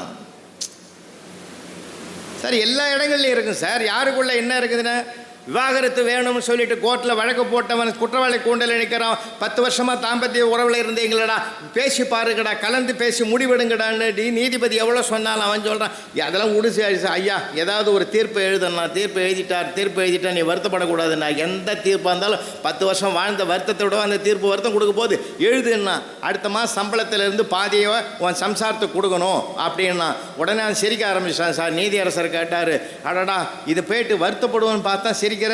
இல்லை சாமி, 10 வருஷமாக முழுசையும் கொடுத்துருந்தேன், அடுத்த மாதத்துல எனக்கு பாதி வருது பற்றியா, அதை விட பெருமை உலகத்தில் என்ன இருக்குதுன்னா. அவனுக்குள்ள ஒரு பூகம்பம் இருக்கிறது நீதியரசருக்கு அப்போ தான் தெரியும். நீங்கள் யாரையுமே எப்பயுமே சாதாரணமாக பார்க்காதீங்க. அவனுக்குள்ள ஏதோ ஒன்று கேள்விக்குறி இருக்கும், ஏதோ ஒன்று இருக்கும் சார். அன்றைக்கி இதே மாதிரி விவாகரத்து கோர்ட்டில் கேஸ் நடக்குது. அந்த அம்மா குற்றவாளி கூண்டலில் நிற்குது. அவனை கேட்குறாங்க, நடந்ததெல்லாம் சொல்லுன்னு நீதியரசர் கேட்டார். யாரை? பாதிக்கப்பட்டவனை. அவன் சொன்னான், திரும்ப சொல்லி எனக்கு ஒரு பைத்தியமாக பிடிச்சிடும் போலக்குது, கவர்மெண்ட் வக்கீலை கூப்பிட்டு அவளையே விசாரிக்க சொல்லுங்கள் அப்படின்ட்டான். கவர்மெண்ட் வக்கீல் வந்தார். அந்த அம்மா கூண்டலில் நிற்குது. கேட்டார், என்னம்மா உங்களுக்கு அடிப்படையில் என்ன பிரச்சனைன்னு கேட்டார். அந்தம்மா சொல்லிச்சு, அடிப்படையில் எந்த பிரச்சனையும் கிடையாது, நல்ல மாடர்னாக அடுப்புங்கிறதான் நாங்கள் பண்ணி வச்சுக்கிறோம். வக்கீல் தலையை சொஞ்சிக்கினார். இல்லைம்மா உங்களுக்கு இடையில என்ன பிரச்சனைன்னு தான் கேட்டேன். எங்கள் கடையில் ஒரு பிரச்சனையும் கிடையாது, நல்லா ஓடுது அப்படின்ச்சு. இல்லைம்மா உங்கள் விவாகரத்துக்கு கேட்குறாங்களே அது என்ன காரணம்னு. அட நீ வேறு சாமி, விவாகப்பட்டு 4 வச்சுக்கிறேன், நீ வேறு விவாகப்பட்டு வாங்கி கொடுத்தீங்கன்னா அந்த ஆள் சந்தேகப்படுவான், அதெல்லாம் எனக்கு வேணான்னுட்டுது சார். அட என்னடா வம்பா போச்சேன்னு சொல்லி கடைசியில் கேட்டான். இல்லைம்மா அவங்களுக்கு விவாகரத்து வேணும்னு நீ விரும்புகிறியே, அது எதுக்குன்னு தாங்க நாங்கள் கேட்குறோம், வேறு ஒன்றும் இல்லைன்னுச்சு. அது சொல்லிச்சு அந்த அம்மா, இப்போ கூட தான் நீங்கள் என்கிட்ட பேசுகிறீங்க, அவர் எப்போ பார்த்தாலும் என்ன சொல்கிறார் தெரியுமா, உங்ககிட்ட பேசுகிறப்பெல்லாம் எனக்கு மாரடைப்பு வர மாதிரி இருக்குதுன்னாரு. இப்போ உங்களுக்கு மாரடைப்பு வந்தது அப்படின்னு சொன்ன உடனே வக்கீலே மயங்க கீழே விட்டான் சார். அதுக்கு மேலே அப்ஜெக்ஷனே கிடையாதுன்னு சொல்லி விவாகரத்து பெற்று கொடுத்துட்டாரு நீதியரசர். இந்த மாதிரி பல இடங்களில் ஏட்டிக்கு போட்டு ஏடா கூடமாக இருக்கிற லைஃப்பும் இருக்குது. எதுக்காக இதை நான் சொல்கிறேன் தெரியுங்களா, நமக்கு கிடைத்த வாழ்க்கை நலமான வாழ்க்கைன்னு யார் நிமிர்ந்து நிற்கிறாங்களோ அவங்க என்றைக்கும் மகிழ்ச்சியாக இருப்பாங்க சார். எது எப்போ கிடைக்குமோ இறைவன் கொடுப்பானோ அது கண்டிப்பாக கொடுப்பான் சார். அது அப்பப்போ கிடைக்கும். நிச்சயமான இது வாக்குறுதி சாதாரணமானதில்லை.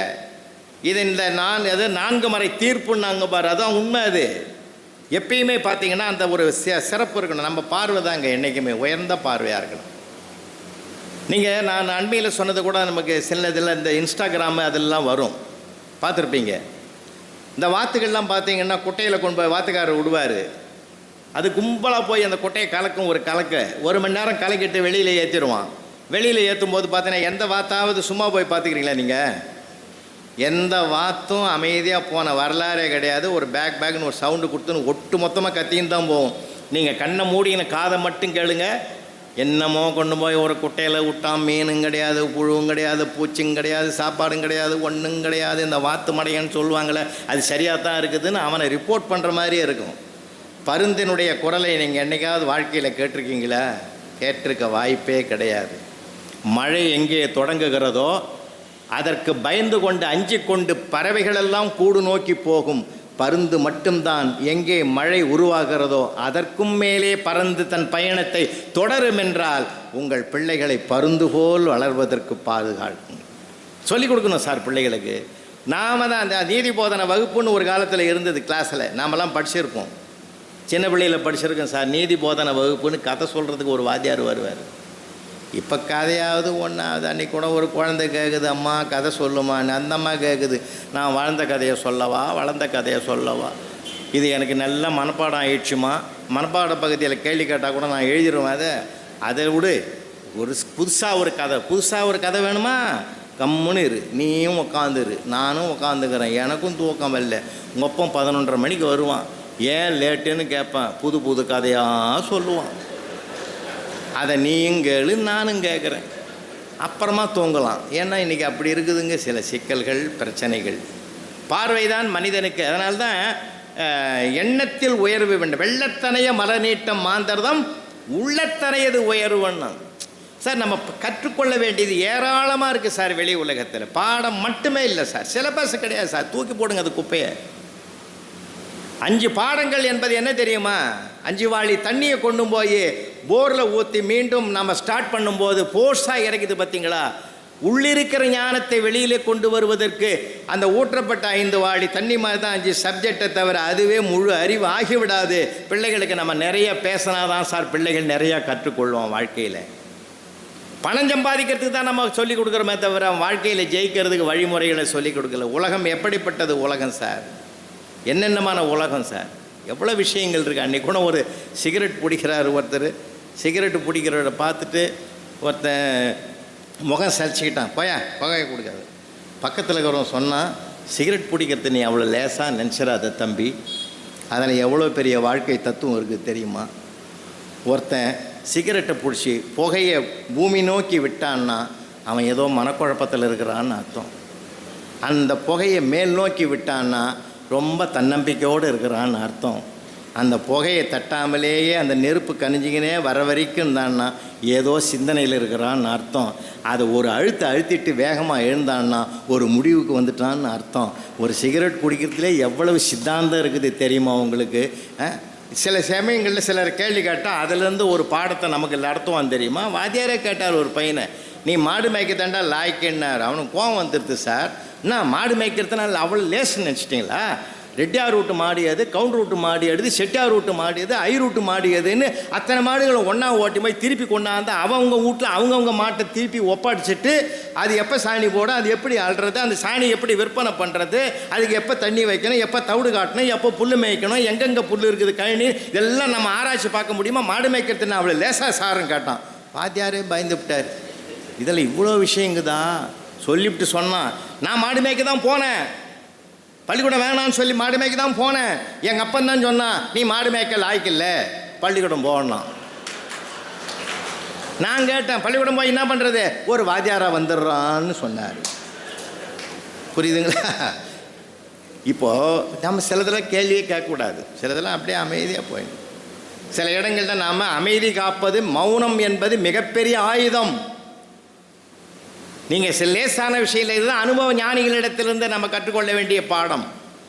புன்னகை பல இடங்களில் வெற்றி தரும், மௌனம் அதைவிட ஏராளமான இடங்களில் வெற்றி தரும்.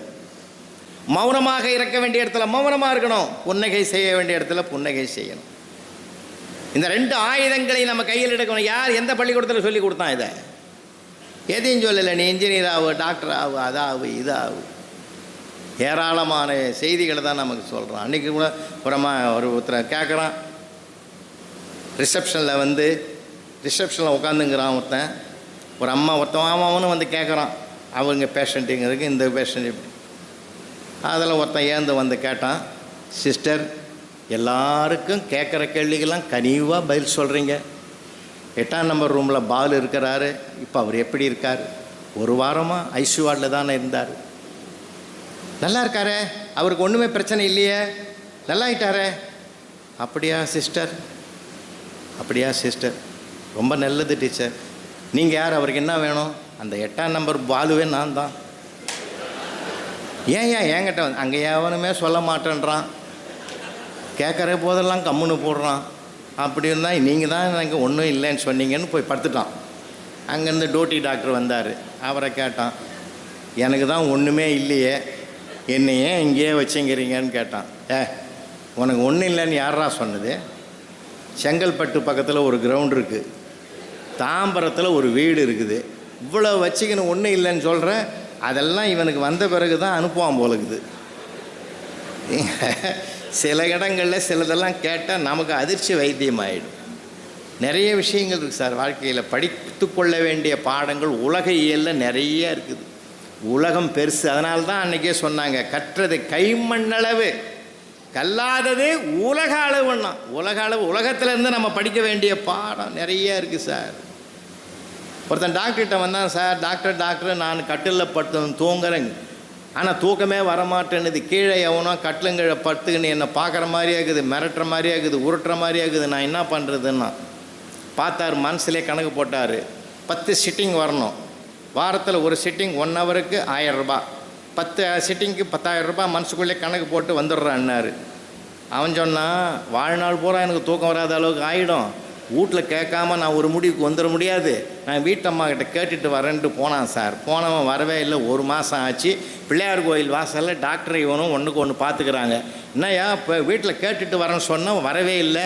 அதை ஏன் கேட்குற டாக்டர், நீங்கள் 10,000 ரூபாய் கணக்கு போட்டு ஆகும்னு சொன்னீங்க, என் சம்சாரம் 100 ரூபாயில் அந்த மேட்டரை முடிச்சிட்டா, அதனால் நான் வரலன்னா. என்ன ஆச்சுடான்னா, கட்டில் பிரித்து கடைசி விற்றுவிட்டு 100 ரூபாய்க்கு ஒரு பாய் வாங்கி கொடுத்துட்டா, இப்போ பாயில் தான் படுத்துங்கிறேன், அந்த மாதிரி கனவே எனக்கு வர்றதில்லைன்னா. முடிஞ்சு போச்சா? பெண்ணுக்குள் ஞானத்தை வைத்தான் புவி பேணி வளர்த்திடும் ஈசன், மண்ணுக்குள்ளே சில மூடர் நாங்கள் மாதர் அறிவை கெடுத்தார். யார் யாருக்கு என்னென்ன திறமை இருக்குது சார், எவ்வளோ இருக்குது, எவ்வளோ பிரச்சனை இருக்குது, எவ்வளோ இருக்குது, அதைத்தான் நான் சொல்கிறது திரும்ப திரும்ப. உலகியல் என்பது வேறு, கல்வி என்பது வேறு, ஞானம் என்பது வேறு, உலக பாடம் என்பது வேறு. எதிலிருந்தும் எதையும் கற்றுக்கலாம். எல்லா இடங்களிலும் கொட்டி கிடக்குது சார், எல்லா இடங்களிலும் கொட்டி கிடக்குது. மரணத்தின் தருவாயில் இருக்கிற அந்த மனிதன் கூட தன் சம்சாரத்தை கூப்பிட்டு சொன்னான், அடியே செல்லம் நான் சொல்கிறேன்னு தப்பாக நினைக்காது. இந்த நூற்றாண்டில் காலம் மாறி போச்சு, கல்வி அறிவு வளர்ந்து போச்சு. மறுமணம் என்பதெல்லாம் இப்போல்லாம் ஒன்றும் புதுசு இல்லை, எல்லாரும் பண்ணிக்கிறாங்க. ஒரு அறிவு தெளிவு வந்துடுது. ஒருவேளை நான் போயிட்டேன்னா 7ஆம் நம்பர் வீட்டு ஏகாம்பரத்தை கல்யாணம் பண்ணிக்குவான்னா, அந்தம்மா சொல்லிச்சு, அட பாவி, வாழ்நாள் பூரா அவன் எனக்கு கீழே இருக்கணும், 1 ரூபாயில் கூட என்னை விட அவன் பெரிய பணக்காரன் ஆகிடக்கூடாதுன்னு அவனை அழிக்கிறதே எனக்கு குறிக்கோள்னு அலன்னு அலைஞ்ச 10 வருஷமாக இப்போ அவனை போய் என்ன கல்யாணம் பண்ணி சொல்லிக்கிறிய, நியாயமான்னு கேட்டுது. இல்லை, அவனை என்னால் அழிக்கவே முடியல, அதனால தான் நான் உங்ககிட்ட ஒப்படைச்சு. வாழ்க்கை நிறைய விஷயங்கள் சார், நிறைய விஷயங்கள். எத்தனை மனிதர்கள், விதவிதமான மனிதர்கள், வேடிக்கை மனிதர்கள். அதை தான் பாரதி சொன்னான், வேடிக்கை மனிதர்கள் வாழுகிற உலகம்டா இந்த உலகம். நாம் நினைக்கிற மாதிரிலாம் உலகத்தில் நடந்து விட்டால், நினைப்பதெல்லாம் நடந்து விட்டால், என்ன அழகான வரி அது சார். நமக்கு மேலே ஒருத்தன் இருக்கிறான் சார், இயக்கி கொண்டு இருக்கிறான். நம்ம நினைக்கிற நம்ம எல்லாமே எதெல்லாம் அறிவு வளர்ந்துடுது, ஞானம் வளர்ந்துடுது, எல்லா திறமைகளும் நமக்கு இருக்கிறது, நம்ம எல்லாமே நம்ம பண்ணி செஞ்சுள்ளான்னு நினைக்கிற முடியாது சார், முடியவே முடியாது. அவன் நினைத்தால்தான், ஆண்டவன் நினைத்தால்தான் நமக்கு அத்தனையும் சாத்தியமாகும் என்று ஞான பெருவள்ளல்கள் நிறைய சொல்லி கொடுத்துருக்குறாங்க. அதனால் வாழ்க்கையில் நம்ம என்ன நினைக்கிறோம், மனசு இருக்குதே, அதனால தான் பெரியவங்க என்ன சொன்னாங்க, மனம் ஒரு குரங்குன்னு. இதை இப்படி ஒன்று நினைக்க அப்படியே ஒன்று மாறும். ஒரு சின்ன நிகழ்ச்சியை நான் உங்களுக்கு நினைவுபடுத்துகிறேன். 5 மணிக்கு ஃப்ளைட்டு, 5 மணிக்கு ஃப்ளைட்டு சார். அவன் தங்குற ஊரில் இடத்துல இருந்து நம்ம போகணுன்னா ஏர்போர்ட்டுக்கு போகிறதுக்கு 1 ஹவர் ஆகும். இன்டர்நேஷ்னல் ஃப்ளைட்டு போகணுன்னா, ஏர்போர்ட்டுக்கு போகணுன்னா 3 ஹவர்ஸ்க்கு முன்னாடி இருக்கணும். டிரைவர்கிட்ட சொல்லிட்டார், 5 மணிக்கு ஃப்ளைட்னா 3 ஹவருக்கு முன்னாடி இருக்கணும்னா, நான் 2 மணிக்கு ஏர்போர்ட்டில் இருக்கணும்னா நான் 1 ஹவரில் 1 மணிக்கு புறப்பட்டு தான் போக முடியும். நீ 1 மணிக்கு அலாரம் வச்சு எழுந்து காரில் கூட்டிகிட்டு போ. சரிங்க ஐயான்ட்டு போயிட்டார் டிரைவர். அவர் நேரம் அது அலாரம் அடிச்சு அவன் ஏந்திரிக்கல. 1 மணிக்கு ஏந்திரிக்க வேண்டும், 1:30க்கு எழுந்தான். அல்லறி அடிச்சுக்கின்னு ஓடியாந்தான். இருந்தாலும் என்ன சொல்லுவானோன்னு இந்த 1/2 ஹவர் லேட்டில் அவர் கலங்கிட்டார். இனி என்னுடைய பயணம் போச்சு, போக வேண்டிய எத்தனையோ கோடிகள் எனக்கு புரள வேண்டிய நேரத்துக்கு அந்த பார்க்கணுமே போச்சு அப்படின்னு ஒரு முடிவுக்கு வந்துட்டார். அவன் 1:30 மணிக்கு வந்தான். வேகமாக போடா, எப்படியாவது கொண்டு போய் விட்டுறேன் சாமி, கவலைப்படாதீங்க, டென்ஷன் ஆகாதீங்க சொல்லி அவரை கொண்டு அந்த காரில் உட்கார வச்சு போனால், பல்லாவரத்துக்கு முன்னாடி பிரேக் டவுன் ஆகி போச்சு. காரு டயர் வச்சு போச்சு சார், அப்படியே நின்று போச்சு. துடிக்கிறாரு சார் அந்த ஆள். மனுஷன் போச்சுடா, 2:30 மணி நேரத்துக்கு முன்னாடியாவது போனால் கூட நான் சமாளிச்சுக்குவேன், நான் அதுக்கும் போக முடியும், சோதனை மேல் சோதனைன்னு நினச்சான். அப்போ ஒருத்தன் பைக்கில் வந்தவன், என்ன சார் இவ்வளோ பதட்டமாக்குறீங்க, என்ன ஏன் சத்தம் போடுறீங்க? தம்பி ஃப்ளைட்டு பிடிக்கணும் பார்த்தேன். சரி உட்காருங்கன்னு சொல்லி ஃப்ளைட்டில் நான் முன்பை சேர்க்குறேன்னு சொல்லி அப்படியே உட்கார வச்சு கூட்டிகிட்டு போனான் சார். உட்கார வச்சு கூட்டிகிட்டு போய் இன்டர்நேஷ்னல் ஏர்போர்ட்டில் இறக்கி விட்டான் சார். உள்ளே போய் கடன்னு முடிச்சு, செக்கின்லாம் முடிஞ்சு எல்லாம் முடித்து போய் உள்ளே ஃப்ளைட்டுக்கு போய் அனௌன்ஸ் பண்ணிட்டான், போர்டிங் கொடுத்துட்டான். போய் உட்காடுறான் சார். போய் உட்காந்து ஃப்ளைட்லேயும் ஏறி உட்காந்துட்டான். ஃப்ளைட்டையும் அப்படியே பறக்க ஆரம்பிச்சிது சார். 10 நிமிஷத்தில் அப்படியே ஒரு கனவு. ஆஹா இந்த ஃப்ளைட்டை பிடிக்க முடியாதுன்னு நம்ம ஒரு முடிவுக்கு வந்துட்டோம். அந்த நேரம் பார்த்து அந்த பாவி வேகமாக வந்து அந்த டிரைவர் நம்மளை கூட்டியாந்தான். நல்ல வேலைன்னு நினச்சேன். திடீர்னு கார் பஞ்சர் ஆகி போய் பிரேக் டவுன் ஆகி போய் நின்று போச்சுடான்னு முடிவு பண்ணேன். கடவுள் மாதிரி ஒருத்தன் பைக்கில் வந்து நம்மளை கூட்டு கனிவாக கொண்டாந்து விட்டான் பத்தியா, அவனை வாழ்நாள் பூரா மறக்க மாட்டேன். என் வாழ்க்கையிலே கண்கண்ட கடவுள் அவன் இந்த பைக்காரன் தான்னு அவனை பற்றி ஐயோ அவங்ககிட்ட நம்பர் கூட வாங்கலையே நம்மன்னு வருத்தப்பட்டான் சார். ஒரு அரை மணி நேரத்துக்குள்ளே பைலட்டு அனௌன்ஸ் பண்ணார், இந்த விமானத்தில் எதிர்பாராத வகையில் கோளாறு வந்துட்டுது, பாராசூட்டை கையில் எடுத்துக்கின்னு அவங்கவுங்க தயாராக இருங்க, யார் யார் பழைப்பீங்களோ அவங்கவுங்க பழச்சிங்கன்ட்டான். அப்போ அவன் மனசை நினைக்குது, ஆடாடா அரை மணி நேரம் லேட்டாக்கி நம்மளை நிறுத்த பார்த்தான் கடவுள், நாம் அதை நினைக்கல. டயரை பஞ்சராக்கி காரையே நிறுத்தி நம்மளை நிறுத்த சொன்னான் கடவுள், நாம் அதையும் மதிக்கலை. எங்கேருந்தோ ஒருத்தன் யமனாட்டம் வந்து என்னை கொண்டாந்து விட்டுட்டானே நினச்சான் சார். அரை மணி நேரத்துக்கு முந்தி தான் அவனை கடவுள்னு நினச்சான், அடுத்த அரை மணி நேரத்தில் அவனை யமன்னு நினைச்சான். பார்த்தீங்களா, இதுதான் மனிதனுடைய இயல்பு. சாதகம் வருகிற போது ஒரு வார்த்தையும் பாதகம் வருகிற போது இன்னொரு பார்வையுமாக இருக்கக்கூடிய நிலை வருகிறது என்றால் இதுதான் நிகழ வேண்டியது என்று நினைக்கிற பக்குவம் வேணும் சார். பக்குவம் வேணும். பக்குவம் பெற்றால்தான் மனிதன். அந்த பக்குவத்தை பல்கலைக்கழகங்கள் தராது, பட்டத்தை மட்டும்தான் கொடுக்கும். இந்த மாதிரி அனுபவங்கள் தான், பெரியவர்களோடு பழகுகிற முறைகள் தான் இது நமக்கு அது நிறைய கொடுக்கும் சார், நிறைய. அதனால தான் ரசிங்க, மகிழ்ச்சியாக இருங்க, கலகலப்பாக இருங்க, கலவரம் வந்த மாதிரியே இருக்கக்கூடாது சார். எதிரின்னு ஏன் நம்ம ஒருத்தனை உருவாக்கணும்? பகைமையை அழிக்க வேண்டுமே தவிர பகைவனை அழிக்கக்கூடாது. அவன் கெட்டவன் இல்லை, அவன்கிட்ட இருக்கிற கெட்ட குணங்களை அழிக்கணும். முருகப்பெருமானுடைய அவதாரமே அதானே. சூரனை அதை வதைக்கணும்னு அவருக்கு எண்ணம் இல்லை, சூரனுடைய ஆணவத்தை வளைக்கணும் தான் அவருக்கு எண்ணமே தவிர சூரனை வதைக்கணும்னு அவருக்கு, அதுதான் அவரோட கற்றுக் கொடுக்குற மிகப்பெரிய பாடம். அதுதான் நமக்கு கற்றுக் கொடுக்குற மிகப்பெரிய பாடம் சார். நம்ம நரகாசூரனை உள்ளே வச்சுக்கிட்டு தீபாவளி கொண்டாடலாமா? அந்த நரகாசூரனுக்கு அந்த தீய குணங்களை அழிக்கணும். அதுதான் மனசு பக்குவப்படணும். நெஞ்சகமே கோவில், நினைவே சுகந்தம், அன்பே மஞ்சன நீர், பூசை கொள்ளவாராய் பராபரமேனர். இந்த மனதை எந்த ஆலயமாக மாற்றுகிற வல்லமை எங்கன்னா அந்த அனுபவங்களால் தான் நமக்கு கிடைக்கும். அது மகிழ்ச்சியாக இருக்கணும், கலகலப்பாருங்க. நடுராத்திரி 12:30 மணிக்கு அந்த அம்மா மேக்கப் பண்ணுது சார். பவுடர் அடிக்குது, தலையை சீவுது, பொட்டு வைக்குது, என்னென்னமோ மேக்கப் அலங்காரம் பண்ணுது. வீட்டுக்காரனே கேட்டான், அக்கிரமமாக தெரியலடி இது, 12:30 மணிக்கு மேக்கப் பண்ணுறியே, உன்னை யாரையும் பார்க்க போகலாம் இந்த நேரத்தில், எதுக்கடி இந்த கோலம்? யோ வாயை மூடு, செல்லில் ஃபேஸ் லாக்கு வச்சுக்கிறேன். அதை எழுந்ததுமே பார்த்தா அது லாக் ஓப்பன் ஆக மாட்டேன்னுது. அந்த மேக்கப்பில் இருந்தால் தான் அது ஓப்பன் ஆகும் போலக்குது. நானே கஷ்டப்பட்டு சிரமப்பட்டு மேக்கப் பண்ணின்னுக்கிறேன், நீ கிண்டல் பண்ணுறியான்னு. அவன் சிரிச்சிக்கினே ஒரு கழிச்சு படுத்துங்கிறான். என்னையா சிரிக்கிறேன்? என்ன இல்லை, ஒரிஜினல் மூஞ்சி செல்லுக்க பிடிக்கல, நான் 10 வருஷமாக உங்க கூட குடும்பம் பண்ணுறேனேடி, இனிமேலாவது என் மேலே கொஞ்சம் அன்பு காட்டு, அறிவு ஆசை காட்டுன்னா. இன்றைக்கி இருக்கிற நடைமுறை கூத்து அவ்வளோ இருக்குது சார்.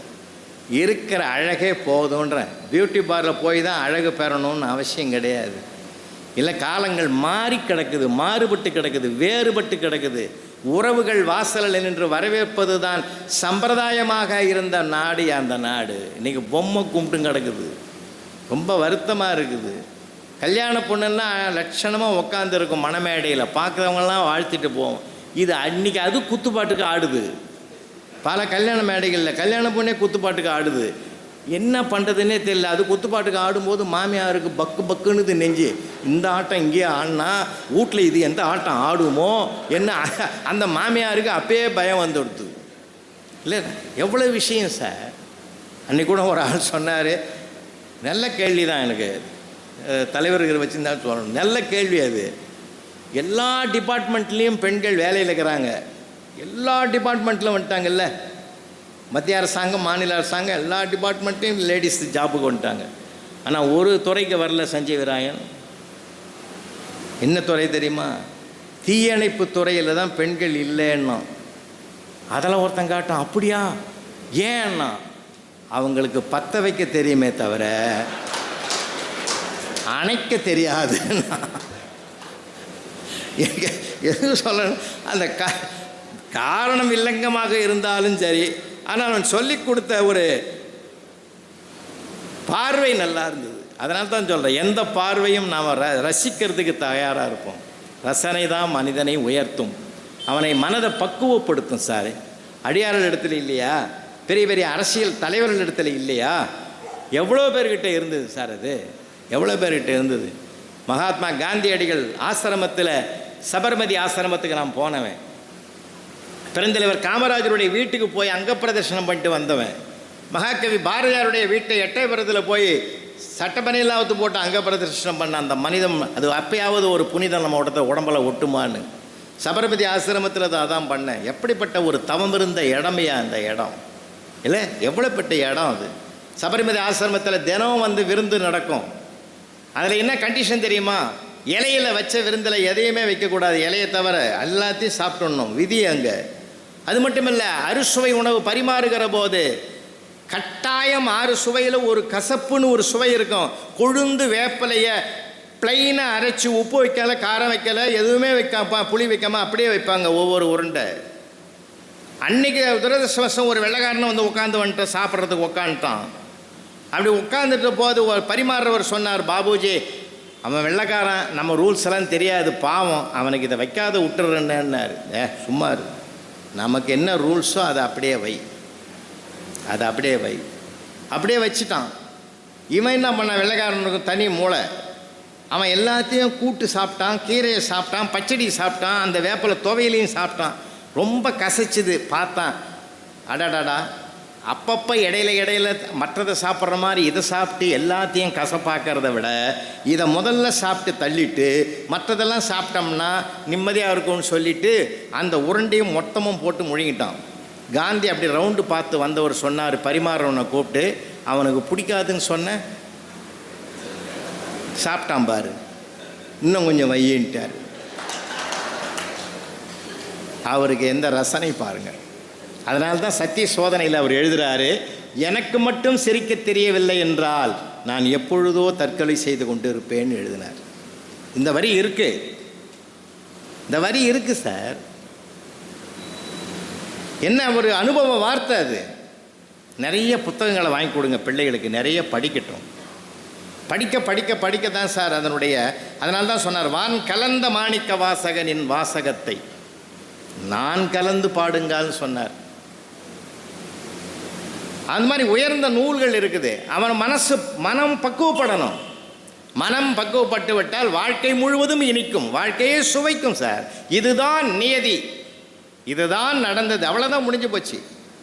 அவங்க அப்படி இருக்கிறாங்க, இவங்க இப்படி இருக்கிறாங்க, நான் அப்படி இல்லையே இப்படி இல்லையே சார். ஒருத்தனுக்கு ஹார்ட்டில் 4 பிளாக்கு, 4 பிளாக்கையும் ஆப்ரேஷன் பண்ணிவிட்டு டாக்டர் 72 வயசு, 72 வயசில் 4 பிளாக்கையும் ஆப்ரேஷன் பண்ணிவிட்டு ஓப்பன் சர்ஜரி முடிச்சுட்டு வெளியில் வந்து 4.5 லட்ச ரூபா ஃபீஸ் கட்டணுன்னாரு.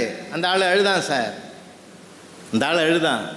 டாக்டரே பார்த்தாரு, யோ அழாத, மறுபடியும் என்ன பிரச்சனை வந்துட போகுது, நான் ஃபீஸை வேணால் குறைக்கிறேன், நீ அழாமல் இரு, தைரியமாக இருன்னார். நான் அதுக்கு அழுவலை, ஃபீஸுன்னு 5 லட்சம் கூட சேர்த்து கட்டிடுறேன். 72வது வயசில் 4 பிளாக் இருக்குதுன்னு சொல்லிவிட்டு 4.5 லட்ச ரூபா ஃபீஸ் கேட்குறியே. 72 வயசு வரைக்கும் எந்த பிளாக்கும் இல்லாமல் அவன் பாதுகாத்தானே, அவனுக்கு நான் எவ்வளவு ஃபீஸ் கட்டணும்னு கடவுளுக்கு நினச்சி பார்த்தேன், அதனால தான் எனக்கு அழுக வந்துடுத்துன்னு சொன்னான். அதுதான் அனுபவம், அதுதான் அனுபவம். அன்பு பெரியோர்களே, தாய்மார்களே, 85வது நிகழ்ச்சியை தொட்டிருக்குது. 85வது நிகழ்ச்சியை தொடர அளவுக்கு எவ்வளவு அவங்க யார்கிட்டே இதுவாக நடந்துக்கிட்டே இருக்குது பார்த்தீங்களா. தொடர்ந்து நடைபெறுவதற்கு கூட அவனுடைய அரும்பெரும் துணைதான் அருள். அவன் அருளாலே அவன்தாள் வணங்கினான், அது நடக்குது. பொருளும் வேணும் இல்லையா, பொருளும் வேணும் இல்லையா. பாரதி சொன்ன வரி எனக்கு ரொம்ப பிடிக்கும். உன்னிடத்தில் கொடுப்பதற்கு பொருள் இல்லையா, போகிற இடத்தில் கிடைக்கும்னு ஒரு அருள் வார்த்தையாவது சொல், அவனுக்கு அது ஆறுதலாக இருக்கும், தேர்தலாக இருக்கும். நான் பாரதி ஒன்றை சொல்லுகிறேன், நம்மை நம்பி தான் ஒரு உண்டியலை வாசலில் வச்சுருக்காங்க. போகிற போக்கில் உங்களுக்கு பிரியமானது, அது 10 ரூபாயாக இருக்கட்டும், 20 ரூபாயாக இருக்கட்டும், அதுக்குள்ளே நீங்கள் உங்களுடைய மனம் என்ன கனிகிறதோ அதை போடுங்க. ஆனால் உண்டியலில் போடும்போது சத்தம் வராமல் இருக்கணும்.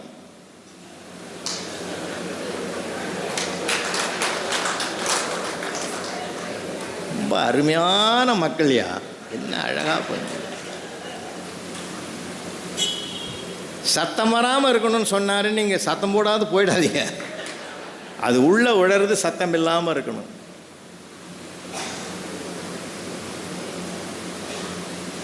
ஒரு ஹாக்கி போட்டி எப்படி பேசணுன்றதுக்காக நான் சொல்கிறேன். நான் அங்கே போகிறேன் இங்கே போகிறேன்னு நினைக்காதீங்க. முத்தமிழறிஞர் டாக்டர் கலைஞர் அவர்கள் ஒரு போட்டியில் பரிசு கொடுக்கறதுக்காக கூப்பிட்டுருக்காங்க. ஹாக்கி போட்டி. அந்த ஹாக்கி போட்டியில் அவர் நின்று பரிசு கொடுக்கணும் ஜெயிச்சவங்களுக்கு. சார் டிராவில் முடிஞ்சு போச்சு. 2 பேரும் சரிசமமாக போட்டாங்க கோலு. என்ன பண்ணணும்? யார் வெற்றியாளர்னு தீர்மானிக்குது. டாஸ் போடுறாங்க. டாஸ் போட்டும்போது உனக்கு என்ன வேணும்? பூ. உனக்கு என்ன வேணும்? தலை. அவன் டாஸ் போட்டாங்க சார். பூ கேட்டவன் ஜெயிச்சிட்டான். அவனுக்கு கேட்ட பூ வந்துடுது. அவனுக்கு பரிசு கொடுத்துட்டாங்க. கொடுக்கும்போது அவர் சொன்னார், பூ கேட்டவர்களுக்கு வெற்றி கிடைத்தது.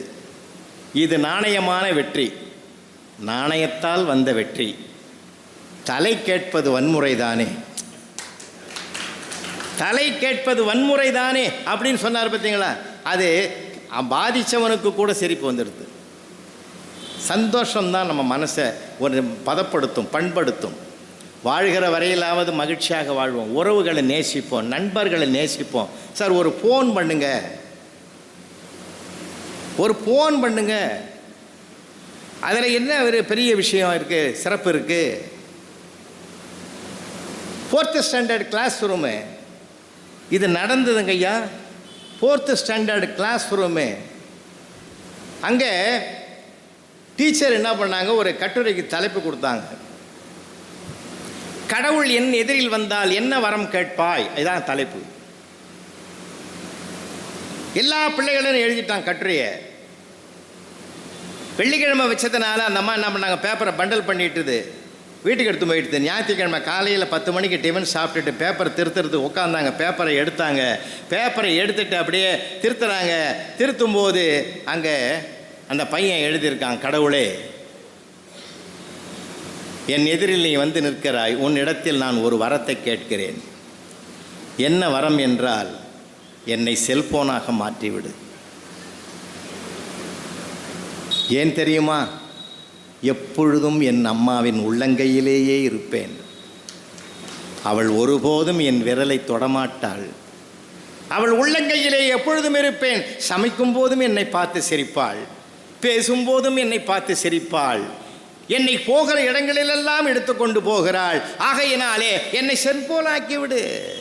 அலுவலகத்து முடிந்தவுடன் என் அப்பா வந்து உட்கார்ந்த பிறகு அன்றைக்கி நாள் பூரா ஆஃப் பண்ணி வச்சிருந்த செல்லை ஆன் பண்ணிவிட்டு மணிக்கணக்கில் பேசுவார். என்னிடத்திலும் அவர் எதிரில் உட்கார்ந்து பேசிக்கொண்டே இருப்பார். என் கடவுளே என்னை செல்போனாக ஆக்கிவிடு. அந்த அம்மா அழுது சார், அழுது. அவங்க வீட்டுக்காரரு பெரிய பதவியில் இருக்கிறாரு. ஏன் அழற? இந்த மாதிரி எழுதியிருக்கான் அந்த பையன். 4th ஸ்டாண்டர்ட் பையனா? ஆமாம். ஐயோகோ, அந்த பெற்றோர்களை கண்டிக்கணும். இப்படியா பிள்ளைய அழ வைக்கிற அளவுக்கு எழுதுறது? 4வது கிளாஸ் படிக்கிற வயசில். அந்த அம்மா தேம்பி சொல்லிச்சு, அவன் நம்ம பையன்தாங்க.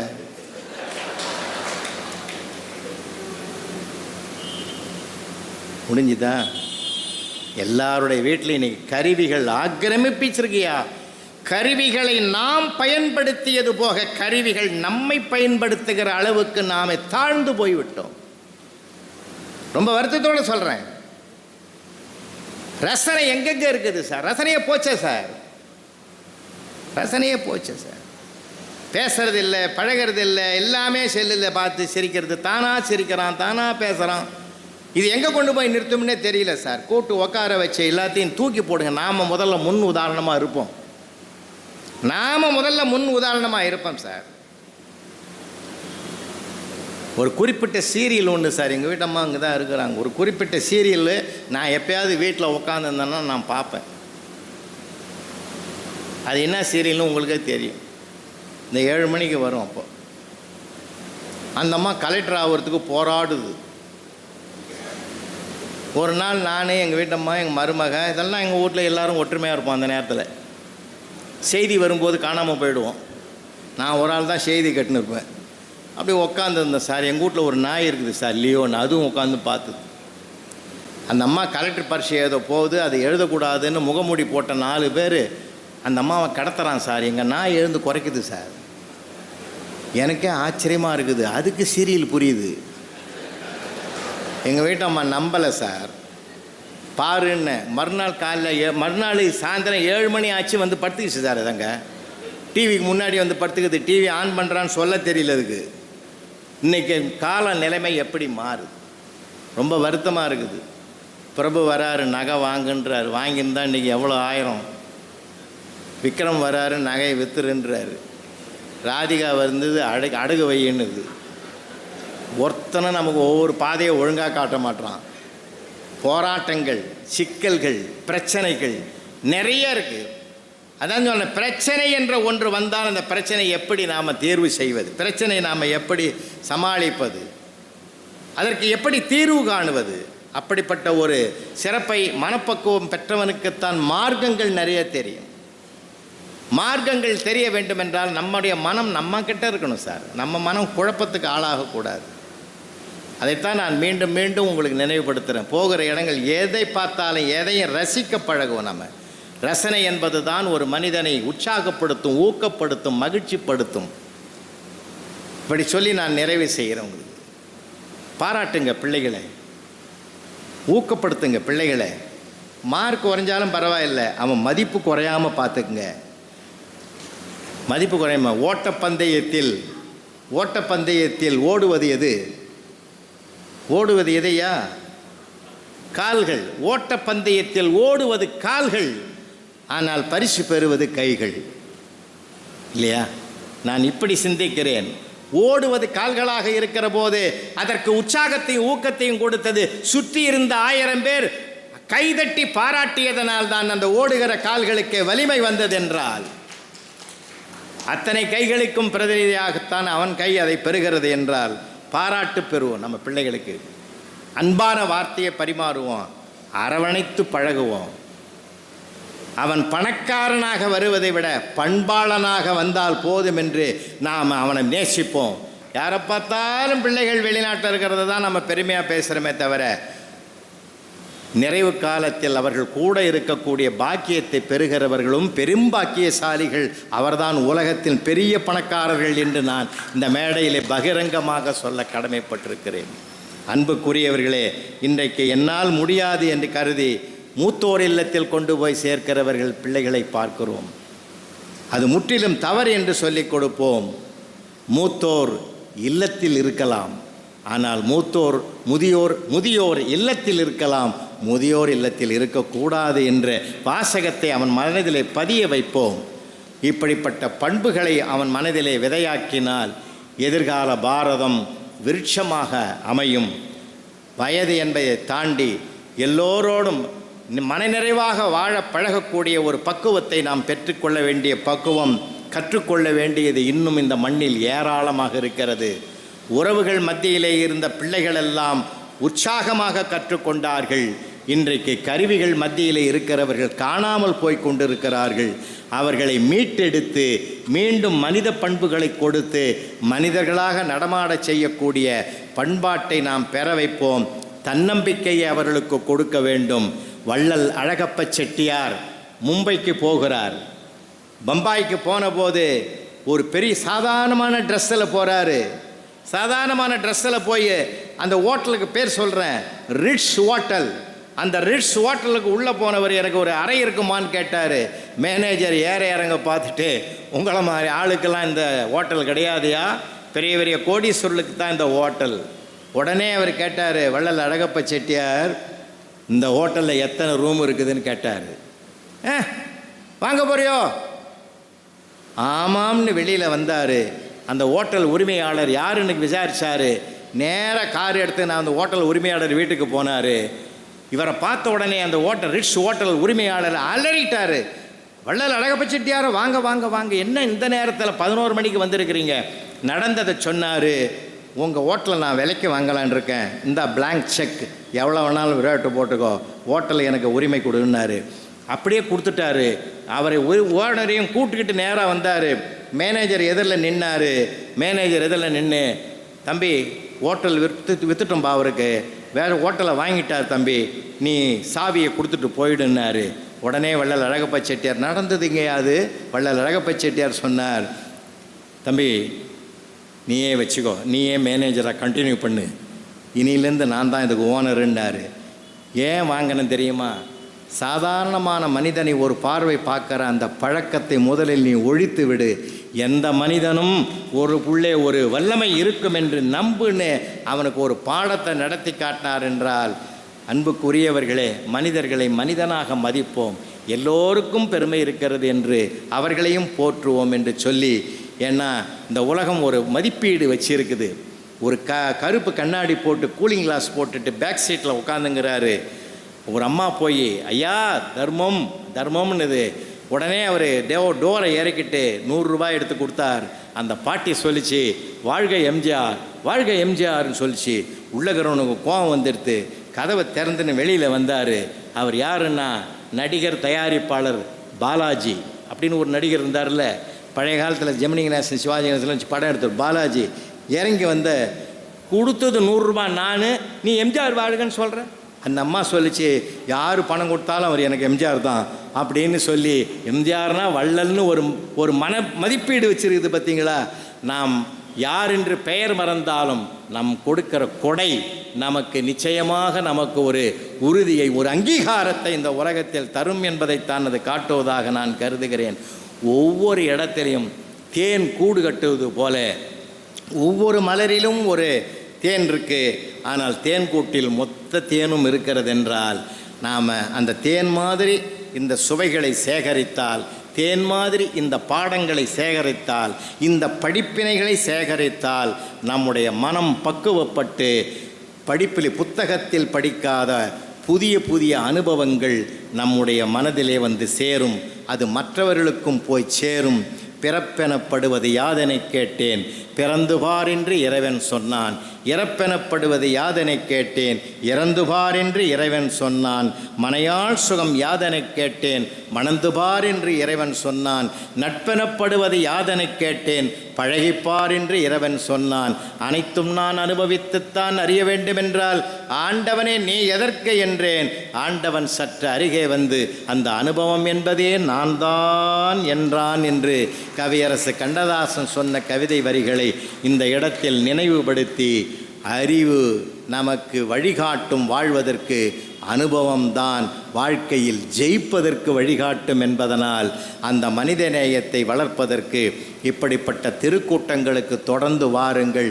85வது சிகரத்தை தொட்ட அற்புதமான ஆன்மீகத்தில் ஆனந்தம் நிகழ்ச்சி எதிர்வரும் 100 ஆண்டை நோக்கி, 100வது ஆண்டு விழாவை நோக்கி பயணிக்கிறது.